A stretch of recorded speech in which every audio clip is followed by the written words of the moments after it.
चलिए जी, स्टार्ट करते हैं अपनी बेसिक क्लास की और आगे बढ़ते हैं कंपनी लॉ की। और अभी जो आपके सामने स्क्रीन पे नजर आ रहा है that is the interpretation of definitions. जब हम कंपनीज एक्ट में डिफरेंट डिफरेंट सेक्शंस पढ़ेंगे तो उन सेक्शंस के दौरान हमें डेफिनेशंस भी पढ़नी होंगी, ठीक है। तो अभी जो है हम इंटरप्रिटेशन ऑफ डेफिनेशंस कवर करेंगे कि डेफिनेशन कैसे इंटरप्रेट करनी होती है और उसी के साथ कितने तरीके की डेफिनेशंस होती हैं, ठीक है। आपने शायद आज से पहले डेफिनेशन नहीं पढ़ी होंगी या पढ़ी होंगी, तो अब जो हम डेफिनेशंस देखेंगे उसमें बहुत डिफरेंस होता है क्योंकि डेफिनेशन 3 तरीके की होती है। और आपका जो सेक्शन नंबर 2 होता है जिसे हम क्या बोलते हैं, इंटरप्रिटेशन क्लॉज, वो सेक्शन 2 के अंदर डिफरेंट टाइप्स ऑफ डेफिनेशंस आपको नजर आएंगे। तो मैं आज आपको वो डेफिनेशंस पढ़ना सिखाऊंगी कि अगर डेफिनेशंस आती हैं तो उनको कैसे स्टडी हमें करना है, ये भी हमारा बेसिक कॉन्सेप्ट्स में ही आता है। अब यहाँ पे सबसे पहले तो a definition provides a exact legal meaning. इन्होंने कहा कि हमारी जो डेफिनेशंस होती हैं वो एक्चुअल में जो लीगल मीनिंग है, लीगल मीन्स जो लॉ का मीनिंग है वो डिफाइन करती हैं। लीगल मीनिंग मीन्स जो लॉ में डिफाइन है, जो स्टैट्यूट्स में डिफाइन है। What do you mean by the statutes? Statutes का मतलब होता है the written intention of legislature. हमारी जो गवर्नमेंट चाहती है, एक्सपेक्ट करती है, either to protect the society, either to stop the crime, either to regulate the companies, तो वो अपनी इंटेंशन को लॉ की फॉर्म में लेकर आते हैं, तो उसे हम बोलते हैं स्टैट्यूट्स। क्या बोलते हैं? स्टैट्यूट्स। सो अभी जैसे कि सेक्शन नंबर 2 जो होता है जिसे हम क्या बोलते हैं, इंटरप्रिटेशन क्लॉज, तो उसके अंदर डेफिनेशंस होती हैं। और वो डेफिनेशंस क्यों होती हैं ये भी हमें पता होना चाहिए। किसी भी एक्ट को जब आप स्टडी करोगे तो उसके अंदर डेफिनेशंस होंगी। जैसे फॉर एग्जांपल मैं आपको एक एग्जांपल दे रही हूँ, आप जब इनकम टैक्स एक्ट पढ़ोगे तो वहां भी पर्सन होगा, ठीक है, वहां पे भी वर्ड यूज होगा पर्सन। आप कॉन्ट्रैक्ट एक्ट पढ़ोगे वहां भी पर्सन होगा। मतलब एक ही वर्ड कई जगह डिफाइन हो सकता है। जब एक ही शब्द कई अलग अलग जगह डिफाइन होता है, जैसे रिलेटिव है, अब कंपनीज एक्ट में जो रिलेटिव वर्ड यूज किया गया उसको कंपनीज एक्ट ने डिफाइन किया, अदर एक्ट में रिलेटिव वर्ड यूज होगा तो वो अदर एक्ट डिफाइन करेगा। तो हम जो ये डेफिनेशंस जो होती हैं वो लेआउट होता है, मतलब बेसिक होता है कि आप जब भी कभी कोई सेक्शन पढ़ोगे तो उसके अंदर आपको डेफिनेशंस का इस्तेमाल करना पड़ेगा। जैसे कुछ इस तरीके से पढ़ते हैं, section number 188 read with section number 2 clause 76 and 2 clause 77। इस तरीके से पढ़ा जाता है कि जब हम सेक्शन 188 पढ़ेंगे आगे चल के, अभी नहीं है, that is related party transaction का है, तो उसको हमें कुछ इस तरीके से पढ़ना होता है कि section number 188 read with section 2 clause 76 and section 2 clause 77। तो वही चीज मैं आपको सिखाने जा रही हूं कि डेफिनेशंस किस तरीके से इंटरप्रेट करनी होती है। आगे चल के इन फ्यूचर जब आप प्रोफेशनल लेवल पे वर्क करोगे तो वहाँ पे जब भी कभी कोई नया एक्ट पढ़ोगे तो उसकी डेफिनेशंस पढ़ोगे, क्योंकि मीनिंग क्लियर होना जरूरी है कि ये किस चीज़ को कवर कर रहा है।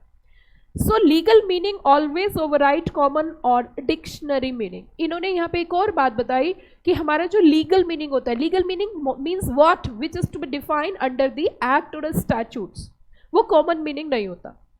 जैसे हम अपनी तरफ से अगर डिक्शनरी मीनिंग की बात करें तो रिलेटिव का मतलब जो अपने रिलेशन में है, बट यहाँ पे जो रिलेटिव का मीनिंग है वो डिफाइन है कि हस्बैंड एंड वाइफ हो सकते हैं, पापा मम्मी हो सकते हैं, भाई बहन हो सकते हैं, बेटा बेटी हो सकता है, बेटे की जो है like daughter in law and son in law हो सकते हैं। That's the clearly defined under the companies act. इसके अलावा कोई और रिलेटिव में कवर नहीं होगा।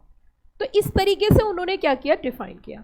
अब आगे चलते हैं, जैसे मैंने अभी आपको दिया, the term relative has a specific limited meaning under companies act, it does not cover all blood relations. It means relative में हमारे हिसाब से तो दादा दादी जी भी आते हैं, है ना, मौसा मौसी आते हैं, फूफा फूफी आते हैं, सब आते हैं, बट नहीं, उन्होंने लिमिटेड रखा और उसे डिफाइन किया। इसी तरीके से जो बच्चे ग्रुप 2 जब पढ़ेंगे तो वहां पे हम एक चैप्टर पढ़ेंगे दैट इज इनसाइडर ट्रेडिंग, और इनसाइडर ट्रेडिंग के अंदर भी रिलेटिव, इमीडिएट रिलेटिव वर्ड आएगा, लेकिन उसका मीनिंग वहां पे डिफाइन किया है। Are you got the point? जैसे मैं आपको एक छोटा सा एग्जांपल दूं, पूजा शर्मा, पूजा गुप्ता। तो पूजा शर्मा से हमें क्या समझ में आया कि वो शर्मा फैमिली से बिलोंग करती है, पूजा गुप्ता से हमें क्या समझ में आया, वो गुप्ता फैमिली से बिलोंग करती है। तो इसीलिए हर चीज का मीनिंग जो है एक्ट में क्या किया है बच्चों, डिफाइन किया। क्लियर या ऑल क्लियर? चलिए जी, अब देखो यहाँ पे हम चलते हैं। हम अभी जो कंपनीज एक्ट के कॉन्सेप्ट क्लियर कर रहे हैं, और जितने बेहतरीन कॉन्सेप्ट आपके डेवलप होंगे उतना ज़्यादा मजा आपको इंटरप्रिटेशन में आएगा। Definitions section in companies act 2013, section 2 को क्या बोलते हैं एक बार जोर से बताना, ताकि मेरे मन को तसल्ली हो कि हाँ भाई तुम्हें याद हो गया है। सेक्शन 2 को क्या बोलते हैं? बस डेफिनेशन और इंटरप्रिटेशन क्लॉज। अब तुम आ जाइए बिल्कुल लॉ वाले स्टूडेंट की तरह। अब ऐसे नहीं कि नॉर्मल डेफिनेशन नॉर्मल बोलेंगे, लेकिन एक्चुअल मीनिंग हम इसे क्या बोलेंगे? Interpretation clause. ठीक है बच्चों, अब हमने कहा these definitions are use throughout the act for consistency. Back to back use किया जाएगा, It contains more than 95 definitions are there, approximate 95 definitions are there। ये मैंने आपको स्टार्टिंग में ही बताया कि कंपनीज एक्ट के अंदर how many sections are there? Come on, reply। 470 sections, and it divided into how many chapters? 29 chapters and 7 schedules and 95 definitions. इसके अलावा हमें और क्या क्या पढ़ना है? इसके अलावा हमें पढ़ने सर्कुलर्स, नोटिफिकेशंस, क्लैरिफिकेशंस जो समय समय पे आएंगे। ओके, जो हमारे रूल्स होते हैं, रूल्स बनाए जाते हैं रेगुलेटरी बॉडी के द्वारा। क्या बोला मैंने? फिर से बताया, रूल्स कौन बनाता है? Regulatory body. I'm very sorry, rules is made by the central government and regulations made by the regulatory body। I'm very sorry, again repeat my words। जो rules होते हैं वो central government बनाती है, और जो regulations होते हैं वो regulatory body। For example, अगर हम companies act की बात करें तो more than 470 sections, तो हम इसलिए बोलते हैं क्योंकि कुछ sections ऐसे होते हैं जो insert किए जाते हैं, तो फिर insert करने के बाद series बढ़ जाती है, लेकिन बोला यही जाता है कि total कितने sections है? 470 sections। अब जब हम 470 सेक्शंस की यहाँ पे बात करते हैं, तो पूरे कंपनीज एक्ट के दौरान जो हमारी सेक्शन 2 की डेफिनेशन होगी वो समय समय पे आपको उसके साथ में रीड करनी पड़ेगी। अब यहाँ पे हमने कहा कि कॉमन एग्जाम्पल्स, जैसे डिफाइन क्या है जनरली, सबसे पहली डेफिनेशन तो हम देखते हैं कंपनी की। किसकी डेफिनेशन देखते हैं? कंपनी की। Company is defined section 2 clause number 20। जब सेक्शन 2 क्लॉज 20 की बात करते हैं, 0 to हीरो तो 2 0। याद है सब बच्चों को कि कंपनी की डेफिनेशन याद करने का बड़ा ही आसान तरीका है। It is defined under section 2 and clause number 20। Section 2 clause 20 की जब हम बात करते हैं तो 20 सीरीज हमें पहले से ही बताया कि कोई भी व्यक्ति कंपनी क्यों बनाता है, जल्दी बता दो फटाफट से, क्यों बनाता है? 0 to हीरो बनने के लिए, तो 2 0। 0 to हीरो तो 2 0। आवाज नहीं है, जोर से बोलिए। 0 to हीरो तो 2 0। तो सेक्शन 2 क्लॉज 20। अब हमने आगे थोड़ा सा हम बढ़ेंगे। What is the purpose of definition in law? मतलब what is the purpose of definition in law? तो इन्होंने कहा क्लैरिटी। क्या वर्ड यूज किया? क्लैरिटी।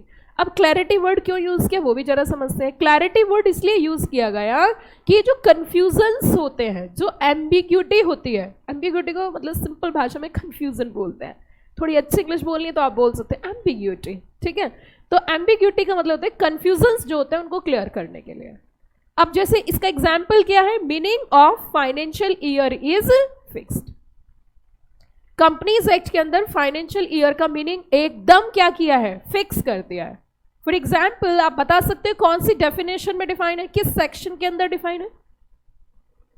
देखते हैं कितने बच्चों को आइडिया, हाथ उठा के बताइए कितने बच्चों को बताए फाइनेंशियल ईयर कौन से सेक्शन में डिफाइन है? Section 2 clause 41। ठीक है, तो सेक्शन 2 क्लॉज 41 के अंदर फाइनेंशियल ईयर हमारा क्या किया गया है बच्चों?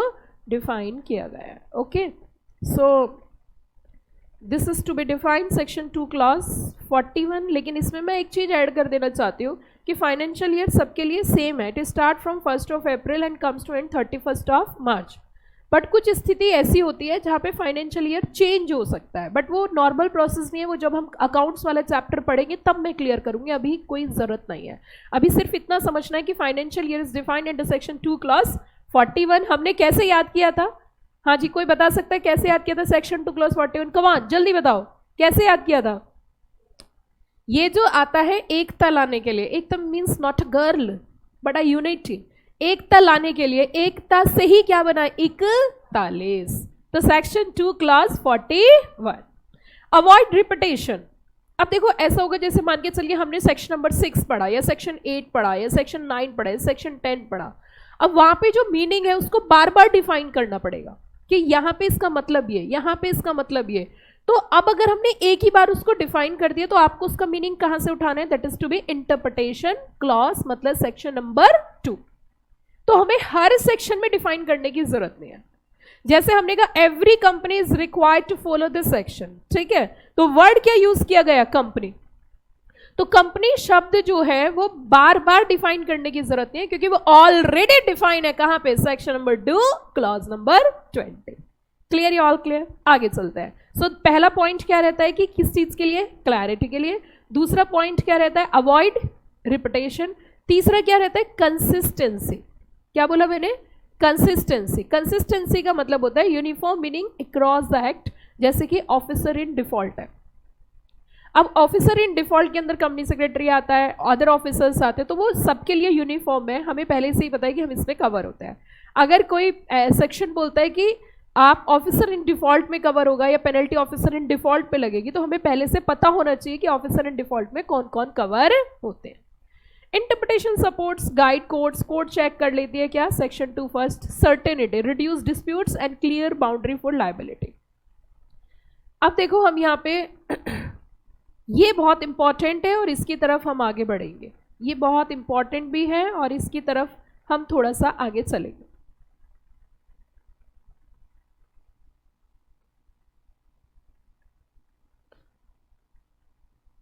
देखिए, डेफिनेशन में give full and clear meaning. यहां पे इन्होंने कहा गिव क्या करती है, फुल मीनिंग, और कभी कभी मीनिंग को क्या करते हैं ये, एक्सपेंड, और कभी कभी मीनिंग के ऊपर क्या लगा देते हैं, लिमिट, या फिर एक्सक्लूड करते हैं।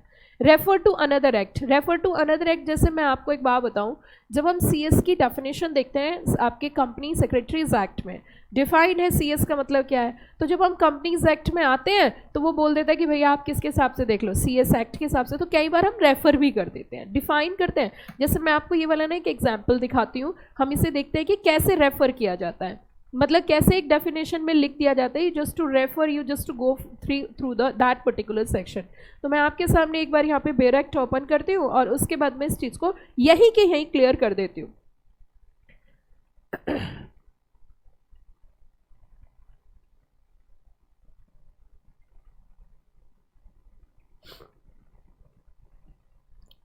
देखो बच्चों, अब मैं आपके सामने एक डेफिनेशन ओपन कर रही हूँ एंड ये डेफिनेशन है बेयर एक्ट के अंदर सेक्शन 2 क्लॉज 25 के अंदर, ठीक है, और एक डेफिनेशन है आपकी सेक्शन 2 क्लॉज 24 के अंदर। तो हमारा जो सेक्शन नंबर 2 क्लॉज नंबर 24 है कंपनीज एक्ट का, उसके अंदर लिखा हुआ है कि कंपनी सेक्रेटरी और secretary means a company secretary as defined clause C of subsection 1 of section 2 company secretaries act 1980। अब देखो हमने कहा, हम तो तुमसे पूछने आए थे, हमने तो कंपनीज एक्ट से पूछा था कि सेक्शन 2 में जो डेफिनेशन है, जो कंपनी सेक्रेटरी की डेफिनेशन, उसका मतलब क्या है। इन्होंने कहा मुझे नहीं पता, I refer to a CS act. तो इन्होंने कहाँ पे रेफर कर दिया उसको, सीएस एक्ट में। तो ये वाली डेफिनेशन रेफर वाली हो गई है कि ये दूसरे एक्ट में क्या कर रही है, रेफर कर रही है। अब इस मीनिंग को पढ़ो, तो इट मीन्स कई बार अगर हम full meaning, expand meaning, limit meaning, और फोर्थ क्या था, रेफर टू अनदर एक्ट। सो हम कह सकते हैं जो हमारा कंपनी सेक्रेटरी वर्ड है, जब हम कंपनीज एक्ट में जाते हैं और सेक्शन 2 क्लॉज 24 को खोलते हैं और उनसे पूछते हैं कि भैया ये बताइए कि कंपनी सेक्रेटरी का मीनिंग क्या है, तो वो क्या बोलते हैं कि जस्ट रेफर कहाँ कर देते हैं, सीएस एक्ट, कि that is to be clearly defined in the CS act. तो इन्होंने कंपनीज एक्ट ने दूसरे एक्ट में हमें क्या कर दिया, रेफर कर दिया। क्या कर दिया बच्चों, रेफर कर दिया। क्लियर, या ऑल क्लियर? आगे चले बच्चों। ओके, अब हमने कहा कि पहला point, I think so fourth point बहुत अच्छे से क्लियर हो गया आपको। फोर्थ वाला जो पॉइंट है, ये फोर्थ पॉइंट बहुत अच्छे से क्लियर हो गया कि रेफर टू अनदर एक्ट, याद रहेगा ना। तो एक डेफिनेशन आपको ऐसी भी आएगी जो डिफाइन ही करेगी, just to refer to the another act, जो दूसरे एक्ट में क्या कर देगी, रेफर कर देगी। क्लियर हो रही है बात? आगे चलते हैं। अब हम इसमें देखेंगे बच्चों कि कुछ लिमिट और एक्सक्लूड, एक्सपेंड और फुल मीनिंग। अब धीरे धीरे स्टेप बाय स्टेप चलेंगे और हम यहाँ पे देखेंगे types of definitions, types of definitions, कि डेफिनेशन कितने तरीके की होती है। ठीक है बच्चों, और फिर मैं आपको इसके एग्जाम्पल्स भी दूंगी कंपनीज एक्ट में ताकि आपको क्लियर हो जाए। अब जब हम चैप्टर स्टार्ट करेंगे तो हम सीधा मैं ये नहीं बताऊंगी कौन सी टाइप की डेफिनेशन है, मैं सिर्फ डेफिनेशन पढ़ाऊंगी। आप अंतर समझ रहे हो मैं क्या कहना चाह रही हूँ? वहां मैं ये नहीं बताऊंगी इंक्लूसिव डेफिनेशन है, ये एग्जॉस्टिव डेफिनेशन है, या ये हाइब्रिड डेफिनेशन है, व्हाट काइंड ऑफ डेफिनेशन। मैं सीधा डेफिनेशन इंटरप्रेट करूंगी, टाइप आप खुद ही पहचान लोगे। जैसे आप डेफिनेशन देखोगे आपको खुद ही समझ में आ जाएगा ये कौन से टाइप की डेफिनेशन है। क्लियर या ऑल क्लियर? समझ में आ गई सब बच्चों को? चलिए जी, सबसे पहली डेफिनेशन हम देखते हैं exhaustive definition. What I mean by the exhaustive? Exhaust किसे बोलते हैं? एग्जॉस्ट हो जाना, बताओ। जब हम एग्जॉस्ट वर्ड देखते हैं तो एग्जॉस्ट का मीनिंग क्या होता है? एग्जॉस्ट होना। अच्छा चलो ठीक है, आप है ना पढ़ते जा रहे हो 4:30 बज गए, उसके बाद कोई नया टॉपिक पढ़ाना है तो आप क्या बोलोगे? बताइए ना क्या बोलोगे?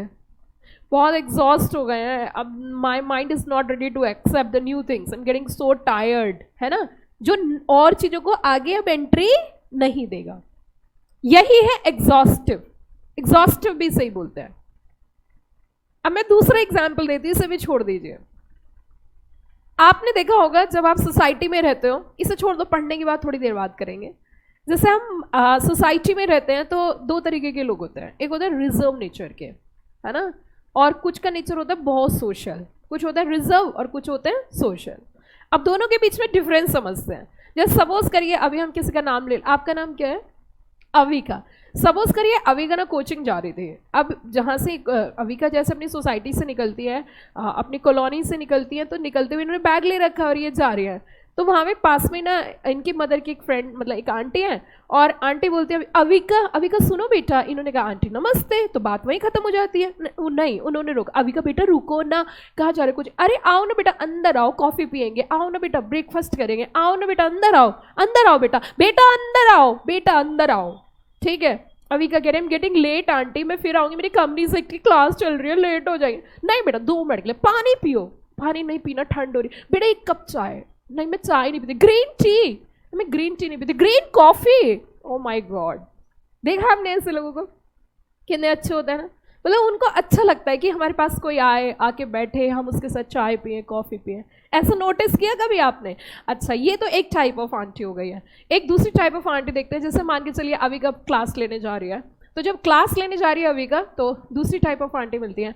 अविका एज यूजुअल बोलती है आंटी नमस्ते, वो बोलते नमस्ते बेटा, ओके ठीक है, और बस चली जाती है, ठीक है जाओ। अब उनको कोई मतलब नहीं है अविका कहाँ जा रही है, कैसे जा रही है, वो बहुत रिजर्व नेचर के हैं। Nobody is accepted. ठीक है, तो अब ये 2 तरीके के लोग हो गए। इसी तरीके के 2 तरीके की डेफिनेशंस हैं। एक है एग्जॉस्टिव डेफिनेशन जो बहुत रिजर्व नेचर की है, और एक है इंक्लूसिव डेफिनेशन, मतलब किसी को भी आ जाती है कि और भी कोई इसमें आ सकता है, लेकिन एग्जॉस्टिव डेफिनेशन में कोई और कवर नहीं हो सकता। क्लियर या ऑल क्लियर? क्या इतनी बात समझ में आई बच्चों? तो अब मैं पढ़ाऊंगी आपको एग्जॉस्टिव डेफिनेशन कि what do mean by the exhaustive definition. रटने वाले बच्चे ध्यान दें, जो बच्चे रटना चाहते हैं रट सकते हैं। जब भी कभी, बोलो मेरे साथ, बोलो, जब भी कभी डेफिनेशन मीन्स से स्टार्ट होगी, किससे? तो वो exhaustive definition can not be expanded, हम उसको एक्सपेंड कर ही नहीं सकते। ठीक है, वो एग्जॉस्ट है, जो उसमें लिखा है सिर्फ वही रहेगा, कोई भी नई चीज आप उसके अंदर ऐड नहीं कर सकते। और इसकी शुरुआत कैसे होगी बताओ? आप बताओ सारे बच्चे, कैसे स्टार्ट होगा? मीन्स से। कैसे स्टार्ट होगा? मीन्स से। बोलो भैया, बोलने पे पैसे थोड़े लगते हैं। कैसे स्टार्ट होगा? कम ऑन, मीन्स से। पहले स्कूल में ऐसे पढ़ाते थे छोटे बच्चों को, ए फॉर एप्पल, और एप्पल माने सेब। ये थी पढ़ाई, ये थी पढ़ाई। अब पढ़ा दे ए फॉर एप्पल, एप्पल का मतलब आपको पता ही होगा। अब बच्चा सोचता है कि स्कूल में एप्पल और घर में सेब। ठीक है, तो इट मीन्स बहुत अच्छे से समझिए, 2 तरीके की डेफिनेशन होती है, एग्जॉस्टिव और इंक्लूसिव। लेकिन जैसे ही कोई डेफिनेशन आए और उसके सामने लिखा हो मीन्स, तो आप उसे एक्सपेंड नहीं कर सकते, बिकॉज इन फ्यूचर आपको लॉ इंटरप्रेट करना है। आज आप पढ़ रहे हो, इन फ्यूचर आपको इंडस्ट्री में उसको यूज करना है। इंडस्ट्री में जब जाओगे तो इंडस्ट्री में उसका यूज होगा। दैट्स वाई भाई और बहनों, आपको एक एक मीनिंग क्या होना चाहिए, क्लियर होना चाहिए। अब इन्होंने कहा कि क्लोज्ड मीनिंग, स्कोप जो होगा वो क्लोज्ड मीनिंग होगा, मीनिंग यही कर दिया जाएगा क्या, क्लोज। की feature can not be expanded, it is defined under section 2 clause 68। अब हम थोड़ी सी डेफिनेशन खोलते हैं, सेक्शन 2 क्लॉज 68 आ जा सामने सामने, सी 68 आना भैया, अरे आ रे भैया, कहाँ चला गया तू, ये रहा बच्चों। Private company means a company, क्या बोला इसने, मीन्स अ कंपनी। अब आपको देखते समझ में आ गई, तो वही वाली डेफिनेशन है जो किसी को एंट्री नहीं देगी, ये नहीं आने देगी भाई। इसका मीनिंग हम क्या नहीं कर सकते, एक्सपेंड नहीं कर सकते हैं, तो स्ट्रिक्ट इंटरप्रिटेशन करनी पड़ेगी। और मैं दूसरी कमाल के डेफिनेशन दिखाती हूँ आपको, ठीक है। ये तो बहुत सिंपल सी, अभी हम पढ़ा नहीं रही, क्योंकि इस डेफिनेशन को पढ़ने में हमें 1 घंटा लगेगा, अभी नहीं पढ़ा सकती, नॉट एट ऑल। अभी तो मैं एग्जाम्पल दे रही हूँ। अब हम चलते हैं भैया, ए बी के बाद क्या आते हैं बच्चों, अच्छा, और सी के बाद क्या आता है, डी, पक्का, ए बी सी डी। चलो जी, अब हम डी पे पहुंचते हैं, D, A B C D.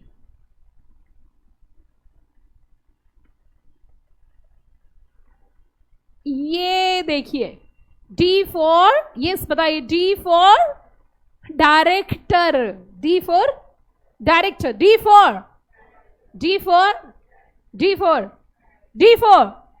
For okay. Director means a director appointed to the board of a company. अब मैंने आपको यहां पे ना एक स्टेप आगे चीजें सिखानी है, 1 स्टेप अहेड, 1 स्टेप फॉरवर्ड। और वो क्या है जरा सुनो। जब कंपनीज एक्ट 1956 था, तो उसमें डायरेक्टर की डेफिनेशन इंक्लूसिव थे, स्टार्ट किया था डायरेक्टर इंक्लूड्स, ठीक है बच्चों।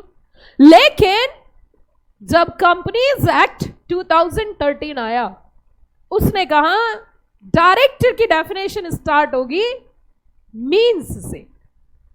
अब मुद्दा ये उठता है कि जो मींस वाली डेफिनेशन होती है उसको हम एक्सपेंड नहीं कर सकते।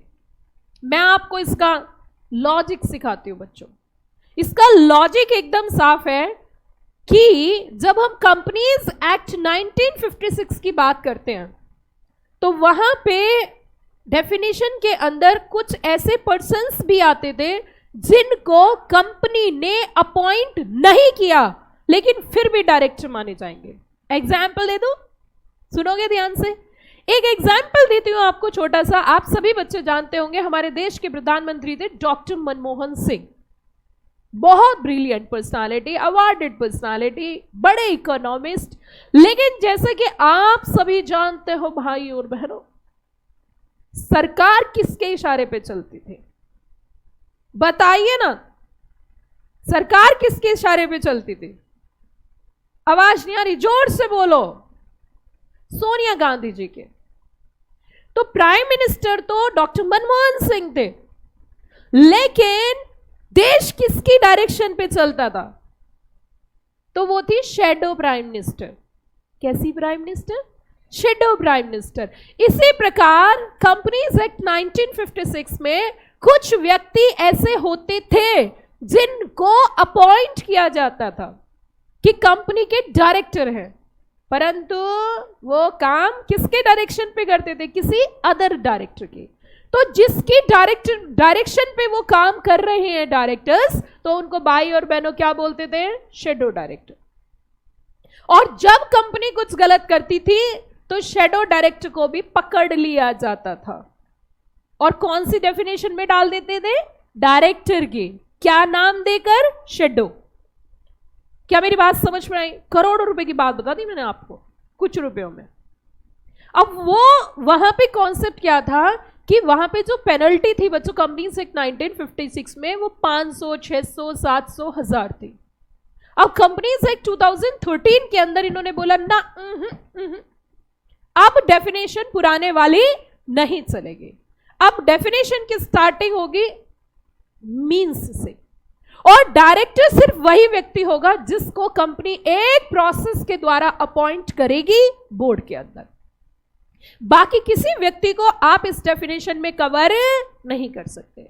मैं आपसे एक प्रश्न पूछना चाहती हूं, देखो एक बात सुन लो ध्यान से, या तो जिंदगी में कोई काम करो मत, जैसे कि अगर आपको नहीं पढ़ना, मैं बहुत सिंपल सी बात बता रही हूं, जिंदगी को एक ही मिलती है, जीवन एक ही मिलता है, बार बार नहीं मिलता, एक ही जिंदगी मिली है, इसको मजे से जियो। देखो अगर नहीं पढ़ना, मैं बहुत सिंपल सी बात बता रही हूं, अगर तुम्हारा पढ़ने का मन नहीं है या किसी को नहीं पढ़ना तो मत पढ़ो यार, बहुत सारे काम है जिंदगी में करने के लिए।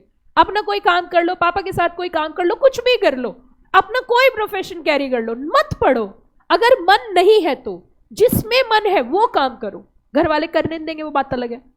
अब आप कहोगे मैम बच्चों का तो पढ़ने का कभी मन करता ही नहीं, तो ऐसा कुछ नहीं है, इंटरेस्ट की बात होती है। अगर तुम्हारा पढ़ने का मन नहीं है और तुम पढ़ना नहीं चाहते तो समय मत बर्बाद करना। और अगर तुम इस प्रोफेशन में आ गए हो तो सीएस करने के बाद इस इंडस्ट्री के सचिन तेंदुलकर बनना, सचिन तेंदुलकर बनना। या तो कोई काम करो ही मत, और करना है तो फिर डरना नहीं है, क्योंकि डर के आगे क्या है, जीत है। अब जब तुम इसमें एंट्री ले ही चुके हो तो कुछ करके दिखाना, नहीं तो करो मत, छोड़ दो, कोई दिक्कत नहीं है। मैंने अभी कहा कुछ भी कर सकते हैं लाइफ में, बहुत सारे ऑप्शंस होते हैं, प्रोवाइडेड आपके सर्कमस्टांसेस फेवर में हो। If you enter into this profession तो अब ये नहीं सोचना रिजल्ट कितने % है, अब ये नहीं सोचना कितने घंटे पढ़ना है, अब ये सोचना इसके अलावा कुछ करना ही नहीं है। पीछे पड़ जाओ नहा धो के, करना तो काम कर, ये पढ़ना है तो पढ़ना है, और इतने सुंदर तरीके से पढ़ो कि आपसे अच्छे तरीके से किसी पे इंटरप्रिटेशन आ ही नहीं। क्योंकि जो भी व्यक्ति महान हुए हैं वो यहीं पर हुए हैं, उन्होंने मेहनत करी है, संघर्ष किया है, स्ट्रगल किया है, कंसिस्टेंट हार्ड वर्क किया है, दैट्स इट। कुछ नहीं है सीएस बनने में, सीएस बनना कोई बड़ी बात नहीं है। It requires regularity, dedication, consistency, hard work, pain, कुछ सालों के पेन के बाद गेन ही गेन है। Are you got the point? तो देखो क्लास में जब बैठो ना तो ये समझो कि आने वाले 2 साल, देखो आप 19 साल के हो गए, 20 साल के हो गए, पता भी नहीं चला 20 दिवाली कहाँ चली गई, पता चला? आप ये सोचो 2 दिवाली के बाद तीसरी दिवाली जब आएगी तो सीएस के साथ मनाई जाएगी, ये सोच के काम करो, डू योर हार्ड वर्क। और जिंदगी मौके रोज रोज नहीं देती, और जब मौका मिले तो उसको कैश कर देना चाहिए, ताकि रिग्रेट ना रहे कि हमें हमारे पेरेंट्स ने पढ़ने भेजा था यार, लेकिन हम पढ़े नहीं। मैं आपको सच बता रही हूं, इस सोसाइटी के अंदर ऐसे बहुत सारे लोग मिलते हैं जो रिग्रेट करते हैं। क्या बोलते हैं? कई बार जब देखते हैं कि सामने वाला सक्सेस हो गया है, कम एज में इतना सक्सेसफुल हो गया है, तो ये बोलते हैं यार हमने भी सीएस ज्वाइन किया था लेकिन उस समय हमने सिंसियरिटी से नहीं पढ़ा। जैसे कि एक हमारा बैंक का पर्सनल मैनेजर है जो सारे अकाउंट्स वगैरह सब चीज़ें देखता है, वो यही रिग्रेट करता है। वो जब भी कभी उसका मेरे से अपॉइंटमेंट होता है वो ये बोलता है कि मैम मैंने भी सीएस ज्वाइन किया था। मैंने भैया अब क्या हो, अब तो जो चिड़िया चुग गई खेत, कि मैंने भी सीएस ज्वाइन किया था। सोचो अगर वो सीएस क्वालिफाइड होता और अपनी प्रैक्टिस कर रहा होता या किसी टीचिंग प्रोफेशन में होता तो उसको ऐसे अपॉइंटमेंट के लिए किसी के पर्सनली विजिट करने की जरूरत नहीं थी।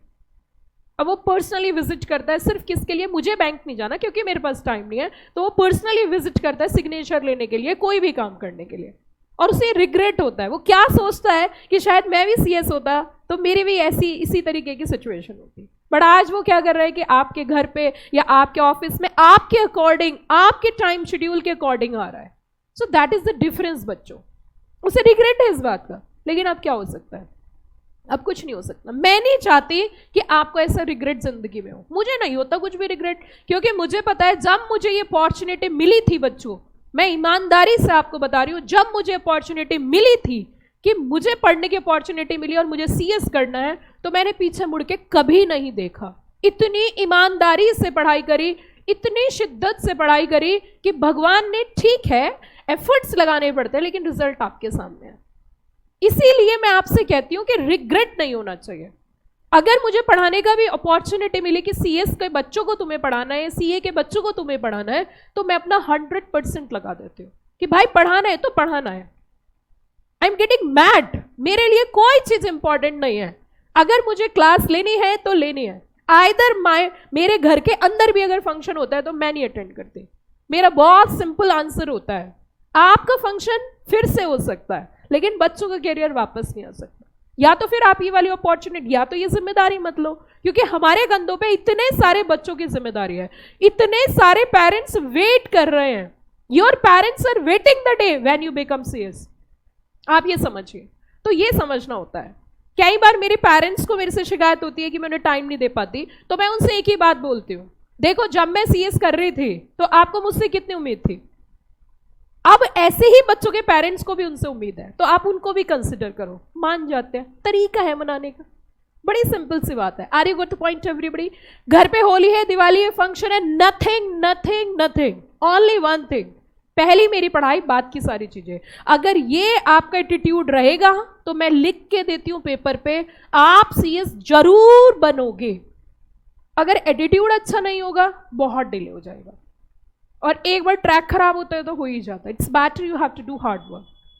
जितने एफर्ट्स मैं लगा रही हूं आप भी लगा दोगे, सीएस तो होगा ही होगा, एक अच्छे प्रोफेशनल बन के निकलोगे। Got the point everybody? So मैंने अभी आपको दो चीज बताई। One is the companies act 1956 की डेफिनेशन, जो कि डायरेक्टर किससे स्टार्ट हो रहा था, इंक्लूड से, जिसमें क्या कवर किया जा रहा था, शेडो डायरेक्टर। लेकिन अब कंपनीज एक्ट 2013 के अंदर डेफिनेशन स्टार्ट हुई मींस से। तो आप मुझे बताइए, एग्जॉस्टिव डेफिनेशन है इंक्लूसिव? जोर से बोलना, एग्जॉस्टिव इंक्लूसिव? एग्जॉस्टिव डेफिनेशन है, और इसमें कोई नई चीज हम ऐड नहीं कर सकते, अपनी तरफ से जोड़ा नहीं जा सकता। क्लियर होगी बात? तो यहां पे हमने देखा director means director appointed to the board of a company. अब यहां पे एक वर्ड यूज किया गया है बच्चों, बोर्ड। क्या वर्ड यूज हुआ है? बोर्ड। पूरे कंपनीज एक्ट के दौरान कहीं पर भी या तो वर्ड यूज हो बोर्ड, या तो फिर वर्ड यूज हो board of director, both are the same meaning. मैं आपको दिखा देती हूं, ये भी सब चीजें ध्यान में रखने वाली है। जैसे कि सेक्शन 2 क्लॉज 10 के अंदर BOD डिफाइन है, बोर्ड ऑफ डायरेक्टर्स। क्या बताया मैंने? Board of directors. याद करने की टेक्निक सुन लीजिए, सेक्शन 2 में सारी डेफिनेशंस होती हैं, और जब सारे डायरेक्टर एक साथ मिलते हैं तो काम क्या हो जाता है? टन टना टन। तो सेक्शन 2 क्लॉज 10। तो इसकी डेफिनेशन की स्टार्टिंग देखना, क्या बोला इन्होंने? बोर्ड ऑफ डायरेक्टर और बोर्ड। मतलब कंपनीज एक्ट में अगर कहीं बोर्ड वर्ड यूज है तो भी वही मीनिंग है, और board of director word use है तो भी वही मीनिंग है। ठीक है बच्चों? Board of directors and board both are the same meaning. Clear? तो इन्होंने कहा जो बोर्ड में अपॉइंट किया जाएगा, जिसका प्रोसीजर फॉलो करके कंपनी में अपॉइंट करेंगे, वो तो डायरेक्टर होगा, अदरवाइज कोई और डायरेक्टर नहीं होगा। तो आते हैं अपनी डेफिनेशन पे। तो हमने कहा पहली डेफिनेशन कौन सी होती है हमारी, जरा बताना बच्चों? That is the exhaustive definition. या तो डेफिनेशन एग्जॉस्टिव होगी, या तो डेफिनेशन इंक्लूसिव होगी, या तो डेफिनेशन एक्सक्लूसिव होगी, या तो डेफिनेशन हाइब्रिड होगी। ये बहुत इंपॉर्टेंट है जानना, क्योंकि आप पढ़े जा रहे हो, आपको यही नहीं पता ये चीजें हैं क्या, तो बड़ी दिक्कत हो जाएगी। तो आगे इन्होंने कहा, मैंने आपको एक नहीं कई सारे एग्जाम्पल दिए। प्राइवेट कंपनी में भी इसी तरीके से स्टार्टिंग है, डायरेक्टर की भी इसी तरीके से स्टार्टिंग है। Now come to the next definition, that is the inclusive definition. Inclusive definition जो है वाइड करती है, मीनिंग को बढ़ा सकती है, ब्रॉड कर सकती है। जैसे कि अभी मैं आपको दिखाऊंगी एक डेफिनेशन ओपन करके एग्जाम्पल के रूप में। This is not the book actually, this is a bare act. तो हर चीज बुक में एकदम से खोलना पॉसिबल नहीं है, बट बेयर एक्ट में तुरंत से हम ओपन कर सकते हैं, that is easily available online. So court में ऐड मोर थिंग, यहाँ पे कुछ नई चीजें ऐड की जा सकती हैं, क्योंकि इसकी जो ऑफिसर की डेफिनेशन है वो किससे स्टार्ट है? इंक्लूसिव डेफिनेशन है, इंक्लूड्स से। तो यहाँ पे मीनिंग को हम क्या कर सकते हैं? एक्सपेंड कर सकते हैं, मीनिंग को बढ़ाया जा सकता है। जो लिखा है वो तो है ही, इसके अलावा कुछ और भी लिख सकते हैं। जैसे मैं इसको आपको दिखाती हूँ, सेक्शन 2 क्लॉज 59। अब जब आप सेक्शन 2 क्लॉज 59 देखोगे बच्चों, तो उसके अंदर ये देखिए, officer includes any director, manager और KMP और any person in accordance with whose direction और इंस्ट्रक्शन ऑफ BOD और any one of the director is और आर दी। यहाँ पे इन्होंने को कोई भी ऑफिसर कोई भी ऑफिसर हो सकता है।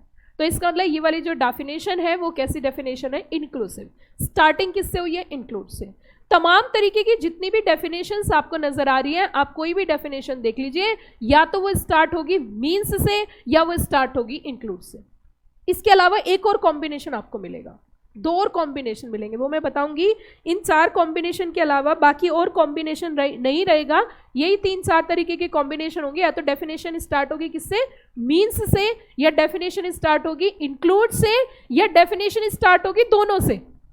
मीन्स एंड इंक्लूड्स दोनों यूज कर रहे हैं, तो वो मैं बताऊंगी अभी। तो देखो जैसे आपके सामने पहली डेफिनेशन है एवरेज प्रोस्पेक्टस की, तो ये डेफिनेशन किससे स्टार्ट हो रही है, मीन्स से। दूसरी डेफिनेशन है, एग्जाम्पल दे रही हूं ऐसी, अकाउंटिंग स्टैंडर्ड की, ये किससे स्टार्ट हो रही है, मीन्स से। ऑल्ट्रेशन किससे स्टार्ट हो रहा है, इंक्लूड से। अब मुझे आगे आपको ये समझाने की जरूरत नहीं पड़ेगी कि ये डेफिनेशन इंक्लूसिव है या ये डेफिनेशन ये डेफिनेशन एग्जॉस्टिव है या इंक्लूसिव है। आप देखते ही समझ जाओगे कि इंक्लूसिव है या एक्सक्लूसिव डेफिनेशन। क्लियर हो रही है बात। अब थोड़ा सा आगे चलते हैं, तो आगे आप देखोगे यहाँ पे इंक्लूसिव डेफिनेशन मतलब includes, widens the meaning, court में add more thing. Next definition is a exhaustive definition, exclusive definition. ये बहुत ही कम लोग मतलब क्लियरिटी से जानते हैं, लेकिन फिर भी मैं आपको बता देती हूँ। एक डेफिनेशन होती है बच्चों एक्सक्लूसिव डेफिनेशन। क्लियर या ऑल क्लियर। एक्सक्लूसिव डेफिनेशन का मतलब है डज नॉट इंक्लूड, बाहर कर रहा है वो, ठीक है, मतलब बाहर किया जा रहा है, उसको धक्के मार के अलग किया जा रहा है, इसको छोड़कर इसको बाहर कर दो मेरे से, तो मतलब हटाया जा रहा है, एक्सक्लूड किया जा रहा है। डज नॉट क्या बोला इन्होंने, इंक्लूड। ऐसी डेफिनेशन है पब्लिक कंपनी की। ऐसी डेफिनेशन किसकी है, पब्लिक कंपनी की। अच्छा एक चीज और बताइए, अभी जैसे कि हम पढ़ते ही जा रहे हैं तो सेक्शन लर्निंग टेक्निक से साथ साथ सेक्शंस भी याद करेंगे। अभी मैंने आपको कई सारे इनडायरेक्टली सेक्शंस की टेक्निक बता दी, जैसे companies defined under section 2 clause 20, 0 to hero तो 2 0। फिर उसी के साथ साथ हमने आज नई डेफिनेशन पढ़ी बोर्ड की। बोर्ड और board of director both are the same meaning, is defined under section 2 clause 10। जब सारे डायरेक्टर एक साथ मिलते हैं तो काम क्या हो जाता है, टन टना टन। जो लोग सीएस बनते हैं, जो लोग बहुत कामयाब होते हैं और जो नहीं होते, उनमें एक ही अंतर होता है। जिसको कामयाब होना है वो ये नहीं देखता आज दिन कौन सा है, या समय क्या है, या मौसम कौन सा है। मेरी बात सुनना ध्यान से। जिसको जिंदगी में सफल होना होता है वो ये नहीं सोचता कि मौसम कैसा है, वो ये नहीं देखता दिन कैसा है, वो ये नहीं सोचता दिन क्या है, वो ये नहीं देखता मेरी सिचुएशन क्या है, वो ये देखता मुझे क्लास जाना है या मुझे काम करना है। और एक बीमारी बहुत तकड़ी है लोगों को, बहुत भयंकर बीमारी है बच्चों, और उसका नाम है बहान्नासाइटिस। उससे ग्रस्त मत होना। बहान्नासाइटिस एक ऐसी बीमारी होती है जिसमें बहाने होते हैं। बहाने मतलब बहाना कैसा हो सकता है, आज इतनी बर्फ पड़ रही है दिल्ली के अंदर, जम जाऊंगा मम्मी क्लास के बाहर जाके, ऐसा भी स्थिति आएगी। अभी आपके बैच के दौरान ऐसी सिचुएशन क्रिएट होगी। ऐसी भी सिचुएशन क्रिएट होती है कि जब सीएस के एग्जाम होते हैं in the month of June, आपका जैसे जून एग्जाम होगा तो 1-2 जून में इतनी भयंकर गर्मी होती है, पता नहीं इंस्टीट्यूट को हमसे क्या प्रॉब्लम है। या तो फिर एग्जाम होंगे 25 दिसंबर, 22 दिसंबर, भाई साहब ऐसी ठंड पड़ती है, पेन कहता है जम जाऊंगा, हम कहते हैं लिख तू, हाथ ही नहीं चलते आधे घंटे तक। या तो फिर हमारे एग्जाम होंगे जून में, वो भी फर्स्ट वीक ऑफ जून। लड़की हील पहन के एग्जाम देने गई, पता चला हील ही नहीं नीचे, चिपक गई सड़क पे, इतनी भयंकर गर्मी। ऐसी वाली गर्मी में एग्जाम्स होते हैं, या तो ठंड में एग्जाम होंगे या तो गर्मी में एग्जाम होंगे। तो बच्चों के बहाने तैयार हो जाएंगे, बहुत गर्मी है, बहुत ठंड है, मौसम खराब है, दिन खराब है, शनिवार है आज, तो कौन पढ़ता है शनिवार के दिन, क्यों भाई शनिदेव की पूजा करोगे क्या पूरे दिन, सैटरडे आज तो, संडे है आज तो। और जो लोग सक्सेसफुल होते हैं वो दिन ही नहीं देखते, वो ये देखते भैया काम कर। जैसे जनरली जो आईटी सॉफ्टवेयर्स के बंदे होते हैं उनके लिए सैटरडे ऑफ होता है ना, वो सैटरडे ऑफ रखते हैं। लेकिन जो सक्सेसफुल लोग होते हैं ना, वो ये नहीं देखते दिन कौन सा है। उनको अगर एक दिन में 7 घंटे सोने के लिए मिल जाते हैं ना, तो वो उनका सबसे अच्छा दिन होता है। अगर 7 घंटे सोने के लिए मिल रहे हैं तो ऐसा लग रहा है यार आज तो मजा आ गया। जिन्हें जिंदगी में कुछ आगे बढ़ना है उनके लिए सोने का भी टाइम नहीं है, उनके लिए सोने का टाइम मिलना उनके लिए बहुत बड़ी बात होती है। ये है फैक्ट है, ये हमारे लिए भी है। जिस दिन मुझे ऐसा, मेरे को रात को स्लीपिंग साइकिल से बहुत प्यार है कि 7 से 8 घंटे की स्लीपिंग साइकिल होनी चाहिए। I will try to find out कि भाई इतना तो होना ही चाहिए। और जिस दिन पूरी स्लीपिंग साइकिल होती है उस दिन मुझे ऐसा लगता है आज तो भाई ऐसी फीलिंग आ रही है कि दुनिया की सबसे अच्छी चीज़ मिल गई है। सो ये चीज़ है बच्चों, क्योंकि ऐसा नहीं है कि आपके पढ़ने के लिए हम सीधा उठे और पढ़ाने आ गए, नहीं नहीं, self study play a very important role, और ये हमेशा करनी पड़ती है और बड़ा मजा भी आता है।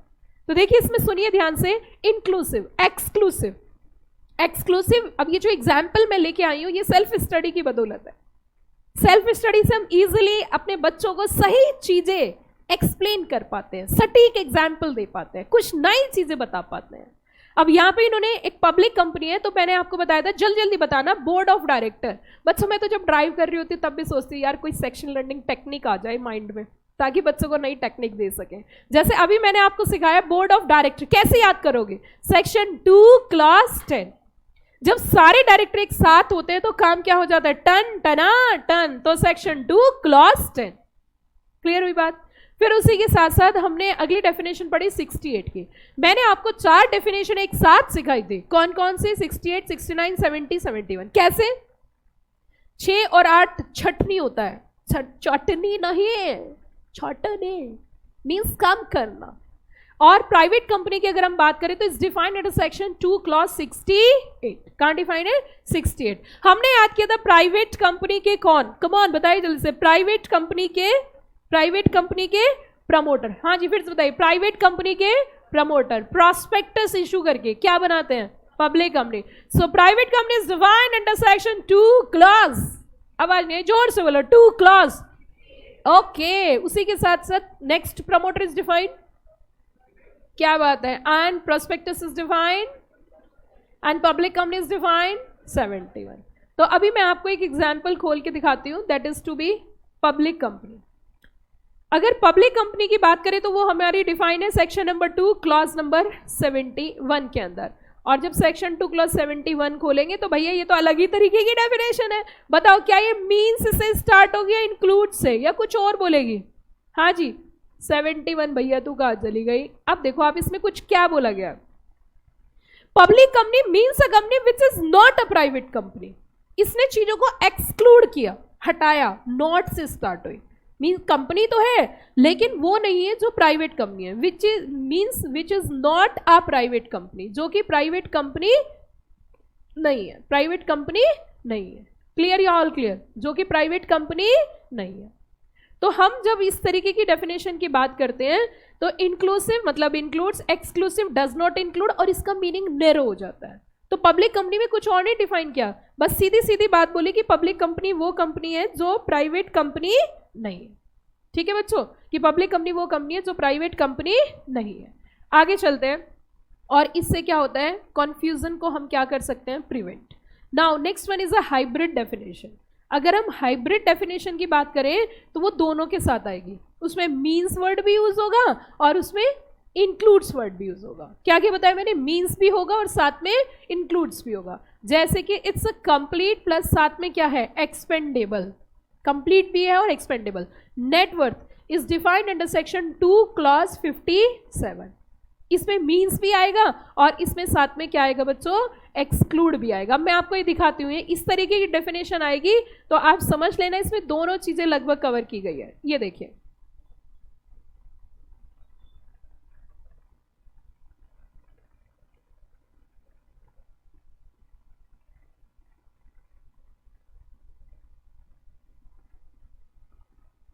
यहां पे अब उसमें क्या होता है बेसिकली, अगर मैं बताऊं आपको तो उसमें जनरली ये क्या करते हैं, जब भी कभी ये आप जैसे फ्रॉड की डेफिनेशन पढ़ोगे, कॉन्ट्रैक्ट एक्ट में भी ये डेफिनेशन आपको देखने को मिलेगी। जब आप फ्रॉड की डेफिनेशन पढ़ोगे, फ्रॉड पढ़ोगे तो उसमें भी दोनों चीजें यूज होगी, मीन्स भी यूज होगा और इंक्लूड्स भी। मतलब उसमें डिफाइन कर देंगे ये क्या है, अगर ये सब एक्ट होते हैं तो ये फ्रॉड है। इसके अलावा कुछ और भी फ्रॉड में आ सकता है जो कि यहाँ पे डिफाइन नहीं है। अच्छा, आप समझ सकते हो मीन्स एंड इंक्लूड्स वाली डेफिनेशन क्यों दी जाती होगी? लॉ मेकर ऐसी डेफिनेशंस क्यों बनाता है? क्योंकि हर सर्कमस्टांस डिफाइन नहीं हो सकता। अब जैसे फ्रॉड की बात करें, हर चीज को डिफाइन नहीं कर सकते। कुछ ऐसी चीजें हो सकती हैं जैसे कि फ्रॉड में क्या आता है कि अगर आपने कोई वादा किया तो निभाना पड़ेगा, और अगर नहीं निभाया तो फ्रॉड है। कुछ चीजें आपने छिपाई, वो फ्रॉड है, दूसरे को धोखा देने की इंटेंशन से। लेकिन लास्ट में उन्होंने बोला कुछ और भी फ्रॉड में आ सकता है। अगर जस्टिस करने के लिए ऐसा लग रहा है गलत हुआ है तो वो भी फ्रॉड में आ सकता है। तो वो कोर्ट की ब्रॉड पावर्स है। तो जहां पे ब्रॉड पावर क्यों दी जाती है मैं बताती हूँ आपको। Please no talking. देखिए सुनिए, ध्यान दीजिए अलर्ट होके। कभी कभी क्या होता है, जैसे बहुत सारे बच्चे भी पीजी में रहेंगे, और जब आप पीजी में रहोगे तो आपको मंथली पेमेंट मिलेगा, और मंथली पेमेंट होगा जैसे 20,000 रुपीज मिल रहे हैं तो 15,000 का आपका पूरा खर्चा है। तो पेरेंट्स ने कहा सुन बेटा कि हाँ देख 15,000 तेरा खर्चा है कि कैसे 8,000 पीजी का, 2,000 घूमने फिरने का, 1,000 इसका, जो भी XYZ, वो डिफाइन करके उन्होंने पैसे दिए 15,000, तो वो तो मीन्स हो गया। इसके अलावा 5,000 के लिए बोला कि बेटा कि हाँ, कि बेटा कि हाँ, कि बेटा कि हाँ पापा, कि जहां तुम्हें जरूरत पड़े वहां तुम ये 5,000 रुपए खर्च कर लेना। अब देखो और खर्चे भी कवर हो गए ना, तो वो किसके ऊपर डिपेंड करा, जैसे तुम्हें जरूरत पड़ रही है वैसे तुम उसे क्या कर सकते हो, खर्च कर सकते हो। अब उसके लिए ये नहीं डिफाइन नहीं किया, अब पापा डिफाइन कर सकते हैं हर खर्चे को, नहीं कर सकते, क्योंकि कभी आपको आइसक्रीम खानी है, कभी आपको कुछ कहीं घूमने जाना है, कभी आपको कपड़े खरीदने, तो उन्होंने क्या बोल दिया कि जितनी तुझे जरूरत पड़े उतने पैसे तू यूज कर लेना। क्या इतनी बात समझ में आ गई? पीछे वाले से बात नहीं करें प्लीज। अब मुझे बताइए कि कॉन्सेप्ट की अगर हम बात करें तो कितने तरीके की डेफिनेशंस होती हैं? टाइप्स बताइए। Types 4 types. पहला exhaustive, second definition inclusive, third definition exclusive, fourth definition hybrid. फिर से बताइए। फर्स्ट वन एग्जॉस्टिव, आवाज नहीं है, जोर से बोलो। First one, first one, first one, first one, okay. Second, second, second, second, third, third, fourth, fourth, okay. अब देखो मीन्स इज इक्वल्स टू, बोलिए जल्दी से, मीन्स इज इक्वल्स टू, आवाज नहीं जोर से बोलो, means is equals to strict, includes is equals to exclude is equals to means and includes is equals to balanced. याद रहेगा?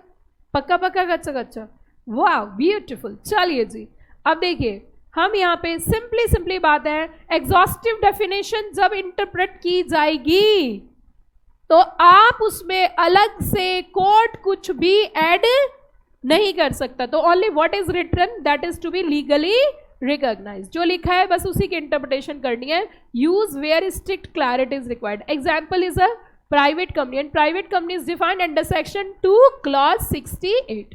Next is a inclusive definition, enhance liability and साथ में क्या, compliance, capture more persons and activities then natural meaning. Exclusive definition क्या करती है बच्चों, prevent certain entities from falling under the definition, and example मैंने आपको बता ही दिया। हाइब्रिड डेफिनेशन ये हो गई, ठीक है। अब देखिए रेफरेंस वाले मैंने आपको एग्जाम्पल दिए, बहुत सारे एग्जाम्पल्स हैं उसके, जैसे कंपनी सेक्रेटरी का एग्जाम्पल दिया, इज नॉट डिफाइंड हियर, और उसको क्या कर दिया गया है, रेफर। अब हम यहाँ पे थोड़ा थोड़ा धीरे धीरे आगे बढ़ेंगे और पॉइंट्स की ओर आगे चलेंगे।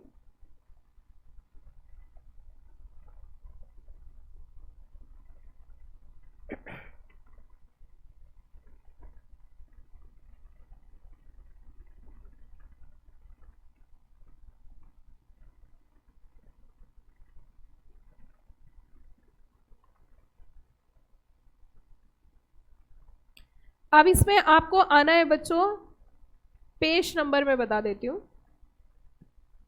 पेज नंबर 5 पे आइए, 6 पे, सॉरी, पेज नंबर 6।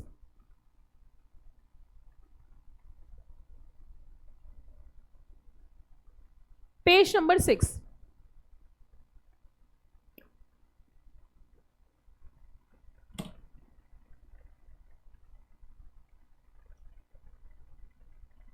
कुछ इफेक्टिव डेट्स हम पढ़ेंगे, effective dates of companies act 2013। Actually act का ना एक प्रोसेस होता है, बिल जब एक्ट की तरफ कन्वर्ट होता है तो उसकी एक जर्नी फॉलो की जाती है, और उस जर्नी में सबसे पहले बिल होता है, बिल की ड्राफ्टिंग होती है, ड्राफ्टिंग होने के बाद पार्लियामेंट में जाता है, पार्लियामेंट से पास होता है और प्रेसिडेंट उस पर एसेंट देते हैं। जिस ईयर में एसेंट दी जाती है वो ईयर हमेशा हमेशा के लिए एक्ट के साथ क्या कर दिया जाता है, ऐड। जैसे कि in the year 2013 company act को एसेंट मिले तो 2013 हमेशा के लिए क्या हो गया, ऐड हो गया। जब भी कभी आपको कोई ईयर नजर आए तो आप समझ लेना उस ईयर में कंपनीज एक्ट या कोई भी एक्ट को प्रेसिडेंट ने क्या दिया है, एसेंट दिया है।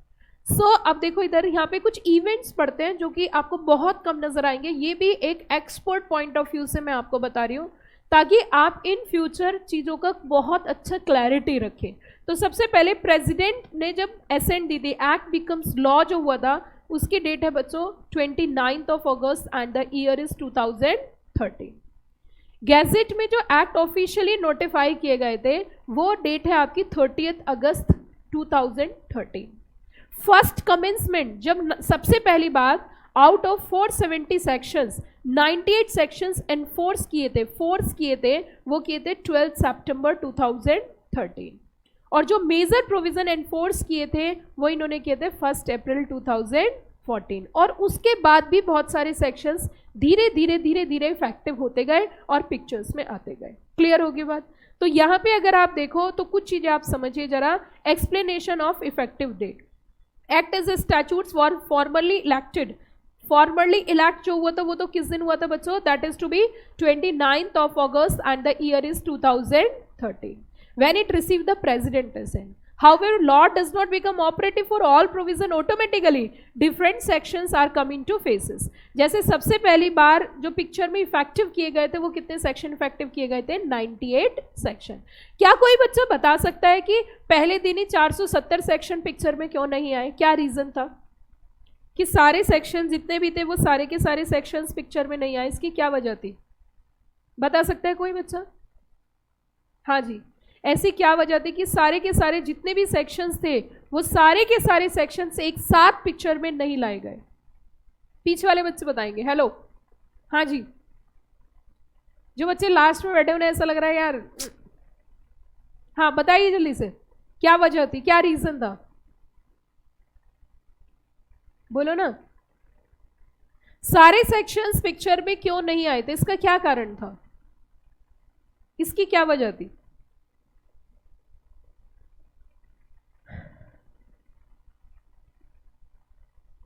पीछे वाले बच्चे, यस, जो पीछे बच्चे बैठे हैं, बेटा नोट्स तो निकाल लो सारे बच्चे। मैं देख रही हूं इधर कैमरे पे, इधर सब दिखता है, ऊपर वाला सब देख रहा है, ठीक है? नोट्स निकालो अपने, नोट्स निकालिए, पेंसिल निकालो, पेंसिल। कुछ बच्चे पेंसिल भी नहीं लेके आए, पेन पेंसिल निकालो अपना। हाँ जी, आपके पास नोट्स नहीं है ना? जो नए वाले नोट्स नहीं है ना? नए नहीं है न्यू नोट्स हैं, ठीक है, ओके।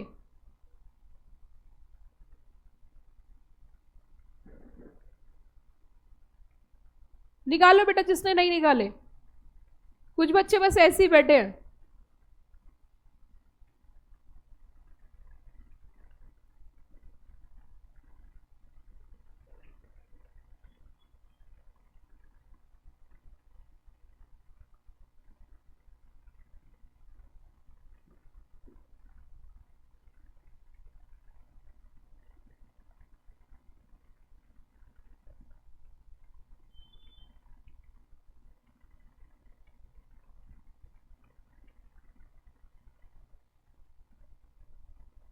चलिए जी, अब सुनिए, ध्यान दीजिए प्लीज प्लीज प्लीज। हाँ जी, तो मैंने आपको बता देती हूँ कि ऐसी क्या वजह है कि सारे सेक्शंस पिक्चर में नहीं आए, उसके रीजन समझिए। उसका सबसे बड़ा रीजन है कि इंडस्ट्री के ऊपर if all sections are implement all together तो it's a very tough task to manage the entire compliances for the company. It's not an easy task, क्योंकि कंपनी सिर्फ कंप्लायंसेस नहीं करती, कंपनी का अपना बिजनेस होता है, किसी का सॉफ्टवेयर का, किसी का मैन्युफैक्चरिंग का, what ever be the. The industry is completely confused. If all sections altogether effective, altogether applied to the companies, so how it's possible to manage the compliances? It's a very tough task.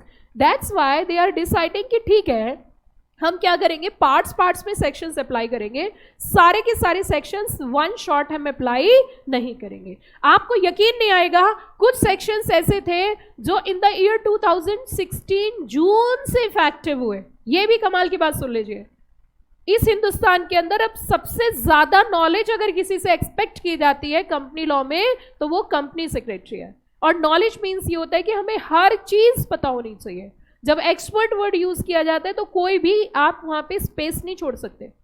Question तो 8 ही आते हैं exam में, 8 questions आप एक बार को, वैसे तो पास नहीं होता, लेकिन फिर भी बाय चांस अगर कुछ चीजें ऐसी हैं जो एग्जाम में नहीं आएंगी, लेकिन पता होना जरूरी है, अदरवाइज फिर फायदा क्या हुआ।